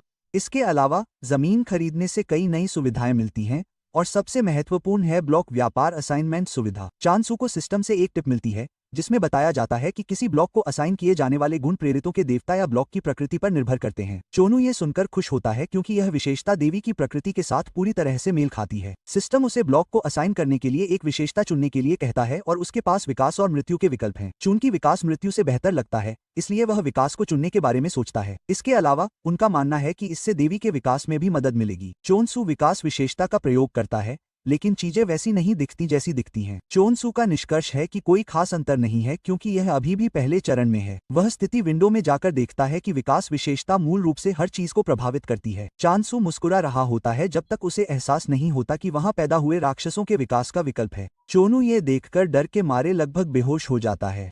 इसका मूल रूप से मतलब है कि विशेषता के अपने बुरे और अच्छे गुण हैं। एक बुरी विशेषता यह है कि इसमें मरे हुए राक्षस भी शामिल हैं। हालांकि वे बड़े हो गए हैं, चांसू को राहत है कि वे अभी भी संभालने योग्य हैं। चांसू राक्षसों से लड़ने के लिए हमेशा की तरह निकल पड़ता है और वह उन्हें हमेशा की तरह आसानी से हरा देता है। वह खुश है क्योंकि मरे हुए राक्षसों के मजबूत होने का मतलब उसके लिए अधिक अंक भी है। अचानक रोहन उसके पीछे आ जाता है, जिससे वह चौंक जाता है क्योंकि उसे उसकी उपस्थिति का एहसास भी नहीं हुआ था। चांसू को पता चलता है कि रोहन उससे मिलने आया है क्योंकि उसका सेब पहले ही खत्म हो चुका है। रोहन को आश्चर्य होता है कि चानू का मतलब क्या है और चैनसू उसे याद दिलाता है कि उसे आखिरी बैच मिले हुए एक हफ्ता भी नहीं हुआ है। चानू को लगता है कि रोहन बहुत सारे सेब खाकर मर जाएगा। चानू फिर उससे पूछता है कि उसे कितने सेब चाहिए और वह जवाब देता है कि उसे 120 सेब चाहिए, लेकिन अगर उसे और मिल जाएं तो उसे कोई ऐतराज नहीं होगा। चानू फिर रोहन से कहता है कि उसे माहौल बदलने की वजह से स्वाद बदलना होगा। वह कहता है कि रोहन एक सेब मुफ्त में चखेगा। चानू को पता नहीं होता कि देवी और उनके अनुयायी सेब के पेड़ के नीचे इकट्ठा हैं। जब वह वहां पहुंचता है तो वह उन्हें खेलते हुए देखकर हैरान रह जाता है। जब वे रोहन को देखते हैं तो वे लगभग जमीन में धंस जाते हैं क्योंकि वह बहुत खतरनाक दिखता है। अचानक रोहन अपनी तलवार घुमाता है और चानू को लगता है कि वह समूह पर निशाना साध रहा है। वह उन्हें बचाने के लिए गोता लगाता है,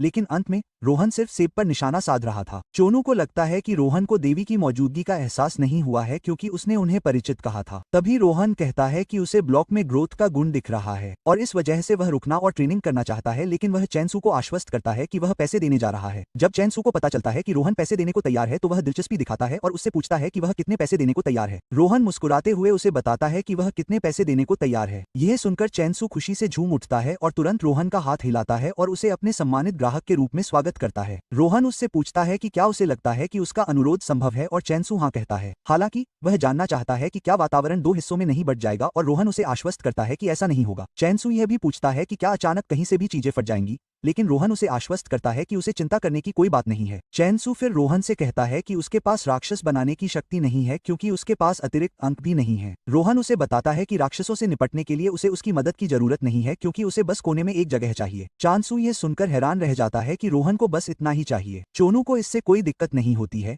लेकिन वह रोहन से कहता है कि उसे पैसे के अलावा कुछ और भी चाहिए। चानू अपने दिल की बात कह देता है कि वह चाहता है कि रोहन उसका पहरेदार बने। चूंकि वे जिस दुनिया में रह रहे हैं वहां हर समय खतरा बना रहता है, इसलिए चानसू को लगता है कि रोहन को सुरक्षा देनी चाहिए। आखिरकार रोहन सबसे अच्छे तलवारबाजों में से एक है। रोहन जवाब देता है कि अगर वह ग्रोथ इफेक्ट को बढ़ा सकता है तो वह चानसू के प्रस्ताव पर विचार करेगा। चानसू ये सुनकर खुश हो जाता है और रोहन को आश्वासन देता है कि वह हर दिन ग्रोथ रेट को 50,000 पॉइंट तक बढ़ाने जा रहा है। इसके अलावा वह रोजाना 10 सेब देने को तैयार है। रोहन को सेबों की ज्यादा चिंता होती है और वह पूछता है कि क्या उन्हें अलग तरीके से खरीदा जा सकता है। तब चोनू उसे आश्वासन देता है कि उसे सिबों के बारे में चिंता करने की जरूरत नहीं है। इस बीच डोजिंग के बाकी लोग डर के मारे कांप रहे हैं क्योंकि ऐसा लग रहा है कि रोहन अब उनके साथ रहेगा। दूसरी ओर चानसू को लगता है कि परिचित लोग खुश होंगे क्योंकि उनकी रक्षा एक तलवारबाज कर रहा है। चानसू पीछे मुड़कर देखता है कि समूह की प्रतिक्रिया अलग है। रोहन भी यह देखता है, लेकिन चानू झूठ बोलता है कि समूह केवल इसलिए शर्मीला है क्योंकि वह नया है। चानसू उन्हें रोहन से परिचित कराने की कोशिश करता है, लेकिन समूह भाग जाता है। चानसू को अपनी आंखों पर विश्वास नहीं होता है,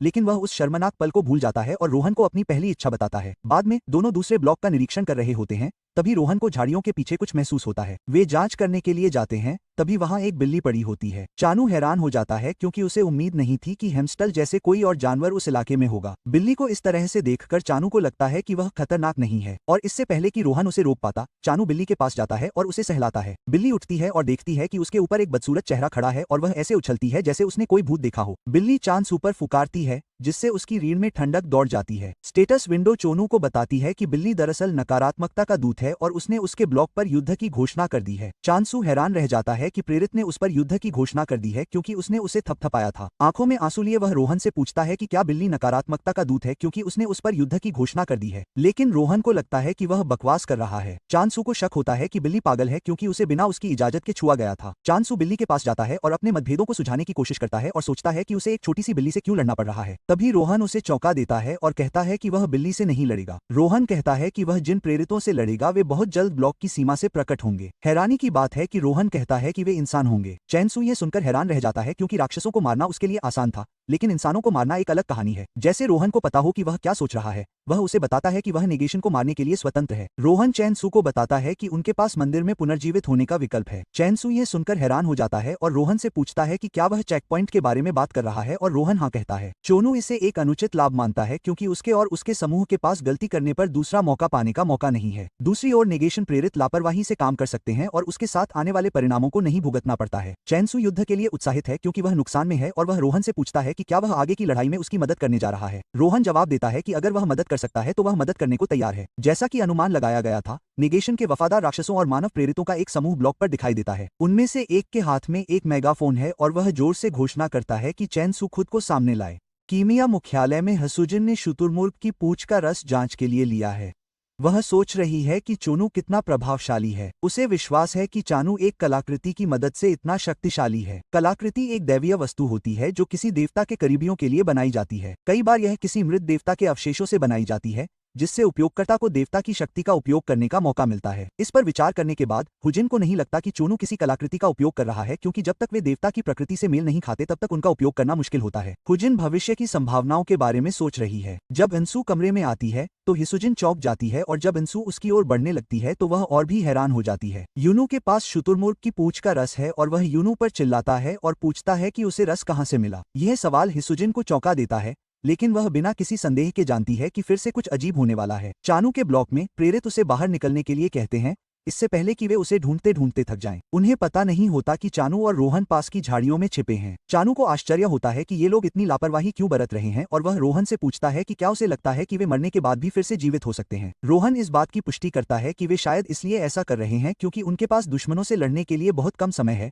फिर भी वे फिर से जीवित हो सकते हैं। चांद सू को रोहन का साथ पाकर राहत मिलती है। वह मूल रूप से रोहन पर अपना पूरा भरोसा रखता है। तभी चांद सू अपनी दरांती लिए हुए अपने छिपने की जगह से बाहर निकलता है। प्रेरित चानू को ऐसे घूरता है जैसे वह कोई कमजोर व्यक्ति हो और वह उसे सेब लाने के लिए कहता है। एक और आदमी चोन सू का मजाक उड़ाता है, ये कहते हुए कि उसकी संख्या कम है और उसके पास उनके खिलाफ कोई मौका नहीं है। हालांकि टीम घबरा जाती है क्योंकि वे चांद सू को कुछ करते नहीं देख सकते, जो कि बहुत अजीब है। कुछ देर की चुप्पी के बाद चांद सू आखिरकार बोलता है और प्रेरित को बताता है कि वह कूड़े के सिवा कुछ नहीं है और उसकी चिंता करने लायक नहीं है। चांद सू को भरोसा है कि तलवार चलाने वाले मास्टर उसका समर्थन कर रहे हैं और इससे पहले कि नकारात्मक लोगों को कुछ करने का मौका मिले, रोहन उनसे निपट लेगा। प्रेरित इस बात से नाराज हो जाता है और चांद सू को सम्राट के सेब सौंपने का एक और मौका देता है। चांद सू उसे जवाब देता है और कहता है कि अगर वह सचमुच सेब खाना चाहता है तो डिपार्टमेंटल स्टोर चला जाए। चांद सू के बड़े बोल सुनकर प्रेरित गुस्से से भर जाता है और उससे पूछता है कि क्या वह अपने अहंकार का परिणाम सह सकता है। चोन सू उस आदमी के अहंकार को और तोड़ता है और उसे अपनी माँ से वो सारे बेकार सवाल पूछने को कहता है जो वह उससे पूछ रहा है। चांद सू के शब्द उस आदमी पर सही जगह पर लगते हैं और वह गुस्से में अपने अधीनस्थों को चोनू को मारने के लिए कहता है। कीमिया ऑफिस में हुनसू हुजिन को परेशान कर रही है कि उसे रस कहां से मिला। हुजिन को उसे बताने का मन करता है, लेकिन वह कहती है कि ग्राहक की जानकारी गोपनीय होती है। यूनू उसे बताता है कि उसने केवल लेबर फीस के कारण पूछा था। यूनू साफ साफ कहता है कि हुजिन द्वारा लाया गया शुतुरमुर्ग की पूंछ का रस सामान्य रस से ज्यादा शुद्ध है, जिसकी शुद्धता को बनाए रखना हमेशा मुश्किल होता है। यूनू एक कॉन्ट्रैक्ट शीट निकालता है और हुजिन को देता है और उससे पूछता है कि क्या वह उन्हें रस की आपूर्ति जारी रख सकती है। हुजिन जवाब देती है कि उसे पहले किसान से पूछना पड़ सकता है और यूनू सुझाव देता है कि वे एक अस्थायी कॉन्ट्रैक्ट पर हस्ताक्षर करें। यूनू ये सुनकर खुश होता है और हुजिन को बताता है कि रस के लिए जो भी जिम्मेदार होगा उसका कीमिया विभाग में हमेशा स्वागत है। चांद सू और नेगेशन प्रेरितों के बीच गतिरोध पर वापस आते हैं। प्रमुख प्रेरित देखता है कि चांद सू संख्या में कम होने के बावजूद भी काफी शांत है। वह सोचता है कि चोनू इतना आश्वस्त क्यों है और दूसरी ओर चोनू सोच रहा है कि वह अपने ऊपर आ रहे कंकालों को कैसे मारेगा। जैसे ही कंकाल उसकी ओर बढ़ते हैं, चोनू अपने सामूहिक सिर काटने की कला को सक्रिय कर देता है और एक ही झटके में कंकालों की पूरी टीम को खत्म कर देता है। प्रेरित अपने अधीनस्थों को हवा में उड़ते देखकर हैरान रह जाता है जैसे वे पंख हों। चोनू प्रेरित को ये कहकर दुख में और इजाफा करता है कि उसके अधीनस्थ काफी कमजोर हैं। चोनसू हड्डियों के ऊपर खड़ा होकर प्रेरित से पूछता है कि क्या वह आत्मसमर्पण करने के लिए तैयार है। हालांकि प्रेरित किसी डी-रेटेड किसान से हारने वाला नहीं था। प्रेरित एक गोला निकालता है और गोले का उपयोग करके हेरालीज नामक एक विशाल राक्षस को बुलाता है। हेरालीज अपने बाएं कंधे पर शेर के सिर के साथ बहुत ही भयानक दिखता है। डरकर भागने के बजाय चानू प्रेरित को बुरा भला कहता है, उसे नाम बताने में बहुत बुरा लगता है।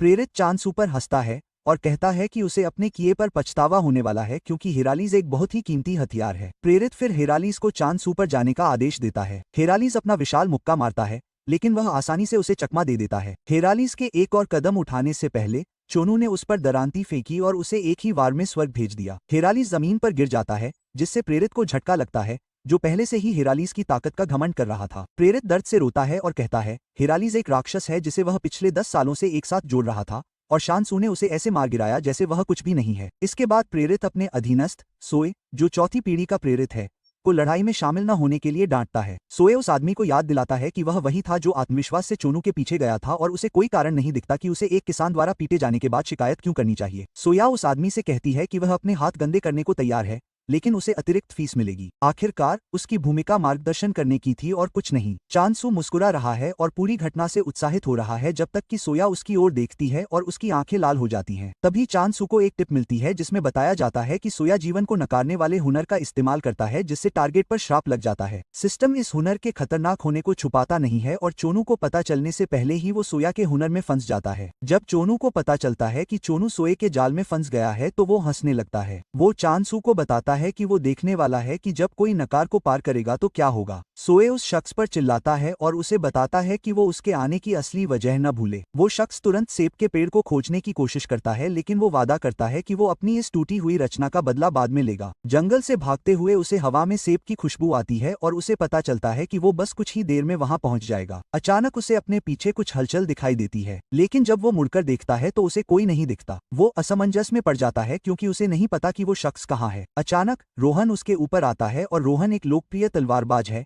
इसलिए वह उसे पहचान लेता है। हालांकि इससे उसे कोई खास मदद नहीं मिलती और रोहन उसे मार गिराता है। इस बीच चांदसू अचानक अपनी आंखें खोलता है और खुद को पृथ्वी पर पाता है। उसे आखिरी चीज याद थी कि वह नकारात्मकता से लड़ रहा था, लेकिन वह अचानक कहीं और आ गया था। उसे एहसास होता है कि चीजें उसके सामने से बिल्कुल अलग दिख रही हैं। तभी वह अपने माता पिता को पीछे से अपना नाम पुकारते हुए सुनता है। वह मुड़कर देखता है कि उसके माता पिता वास्तव में वहीं खड़े हैं और खुशी से उसका चेहरा चमक उठता है और वह उनकी ओर दौड़ता है। वह उनकी बाहों में कूद जाता है और उन्हें कसकर गले लगाता है और उसके चेहरे से आंसू बहते हैं। चांसू जोर से रोता है, दोनों से पूछता है कि वे अब तक कहाँ थे और वह उनसे फिर से कहीं न जाने की विनती करता है। अचानक उसका सबसे बड़ा डर फिर से उसके सामने आने लगता है। उसके माता पिता उसे एक तरफ धकेलते हैं और वे चले जाते हैं जबकि वह चिल्लाता है, उनसे न जाने की विनती करता है। चोनू दर्द से चिल्लाता है, लेकिन अचानक रोहन उसे उस अजीब सपने से बाहर निकालता है जो वह देख रहा था। वह उसे बताता है कि वह सोए की चाल का शिकार हो रहा है और उसने जो देखा वह सच नहीं था। रोहन ने चांसू को बचाने की कोशिश में सोए के हाथ पर वार किया था और उसे यकीन नहीं हो रहा था कि रोहन ऐसी जगह पर है। सोए घुटनों के बल गिर जाती है और चांसू गुस्से में अपनी दरांती लेकर उसके पीछे जाता है, उसे रुलाने के लिए, उसे सजा देने के लिए। हालांकि रोहन उससे पहले सोए के पास पहुंच जाता है और उसे मार डालता है। सोया दलदली पानी में दब जाती है और रोहन बेवजह दखल देने के लिए माफी मांगता है। हालांकि चांसू इस बात से नाराज नहीं है, बल्कि वह आभारी है। चांसू फिर सुझाव देता है कि वे वापस बेस पर जाएं और गंदगी को साफ करें। रोहन उससे पूछता है कि उसकी भविष्य की योजना क्या है और वह बताता है कि उसकी योजना दुनिया की सबसे मजबूत सेना बनने की है। हालांकि सबसे पहले वे आसपास के हर ब्लॉक पर कब्जा करने जा रहे हैं। वह रोहन से पूछता है कि क्या वह इसमें मदद कर सकता है और रोहन उसे आश्वासन देता है कि जब तक वह उसे सेब देता रहेगा उसके पास मना करने का कोई कारण नहीं है। चैनसू ने रोहन को आश्वासन दिया कि वह उसे जितने चाहे उतने सेब देगा। जैसे ही वे वापस बेस की ओर बढ़ते हैं वे फिर से काली बिल्ली से टकराते हैं और चैनसू रोहन से बिल्ली के साथ हुए सौदे के बारे में पूछता है। रोहन उसे सहजता से बताता है कि बिल्ली 7 आपदाओं में से एक है जो एक क्षेत्रीय शिकारी है। यह बात चैनसू को चौंका देती है क्योंकि उसे लगा था कि बिल्ली एक सामान्य मित्रवत बिल्ली है और उसे एहसास होता है कि उसने अनजाने में खुद को मार डाला होगा। दूसरी ओर नेगेशन सैनिक को चैनसू से युद्ध हारने के कारण एक कोठरी में बंद कर दिया गया है। सिस्टम उसे बताता है कि उसके गुट और शैनसू के निचले स्तर के गुट के बीच अत्यधिक अंतर के कारण सर्च चार्ज पेनल्टी लगाई गई है। उसे सजा के तौर पर 1 मिलियन सोने के सिक्के देने होंगे और यह बात उस आदमी को चौंका देती है क्योंकि उसे नहीं लगता कि ताकत का अंतर उचित है। वह पैसे देने से इनकार कर देता है, यह दावा करते हुए कि चैनसू का समर्थन करने वाला एक तलवारबाज था। सिस्टम तब उस आदमी के भुगतान से इनकार को आवश्यक ऋण चुकाने में असमर्थता के रूप में पहचानता है और उसे नेगेशन में स्थानांतरित कर दिया जाएगा। यह देखकर वह घबरा जाता है और सिस्टम से वापस आने का आग्रह करता है क्योंकि वह अब कीमत चुकाने के लिए तैयार है। तभी उसे मरे हुए राक्षस उसके सेल से बाहर खींच लाते हैं और उसकी स्थिति को और भी बदतर बनाने के लिए एक डरावना नकारात्मक प्रेरित दानहा आता है। वह उस आदमी से कहती है कि अगर वह मौत से भी बदतर भाग्य नहीं चाहता है तो उसे ध्यान से समझाए कि क्या हुआ था। वह आदमी दानहा को बताता है कि उसे सम्राट के सेब की खेती की जगह मिल गई है। दानहा का मानना है कि वह अपनी खाल बचाने के लिए झूठ बोल रहा है, लेकिन वह कसम खाता है कि रोहन ने ही उसकी योजना को विफल किया था। दानहा अभी भी इस पर विश्वास नहीं करना चाहती क्योंकि वह अच्छी तरह जानती है कि अगर रोहन चानू के साथ लड़ता तो हर जाना इतना अधिक नहीं होता। वह आदमी दानहा को बताता रहता है कि वह सच बोल रहा है। वह बताता है कि सोए भी हार गया था और यह दानहा के लिए आश्चर्य की बात है। दानहा फिर जहां बैठी है वहां से उठती है और उस आदमी की ओर बढ़ती है। वह आदमी अपनी मर्दांगी लगभग खो ही देता है जब वह डरावनी औरत उसके पास आती है। धा फिर आदमी से कहती है कि वे सोए को जिम्मेदार नहीं ठहरा सकते, जिसका मतलब है कि उनकी असफलता का परिणाम उसे भुगतना पड़ेगा। दानहा शैतानी मुस्कान के साथ आदमी से कहती है कि उसके पास एक प्रस्ताव है। वह आदमी का सिर पकड़ती है और उसे एक अनुबंध के तहत रखती है जिसके तहत वह तब तक कैदी रहेगा जब तक वह उसकी इच्छा पूरी नहीं कर देता। वह आदमी से कहती है कि वह खेती वाली जगह पर जाए और उस पर काम करना शुरू कर दे। आदमी तर्क देता है कि यह असंभव है, लेकिन धा उसे धमकी देती है कि अगर उसने सहयोग नहीं किया तो वह उसे एक मरे हुए में बदल देगी। वह उससे बताती है कि इस मुसीबत से बाहर निकलने का एकमात्र तरीका सेब की खेती वाली जगह में घुसपैठ करना है।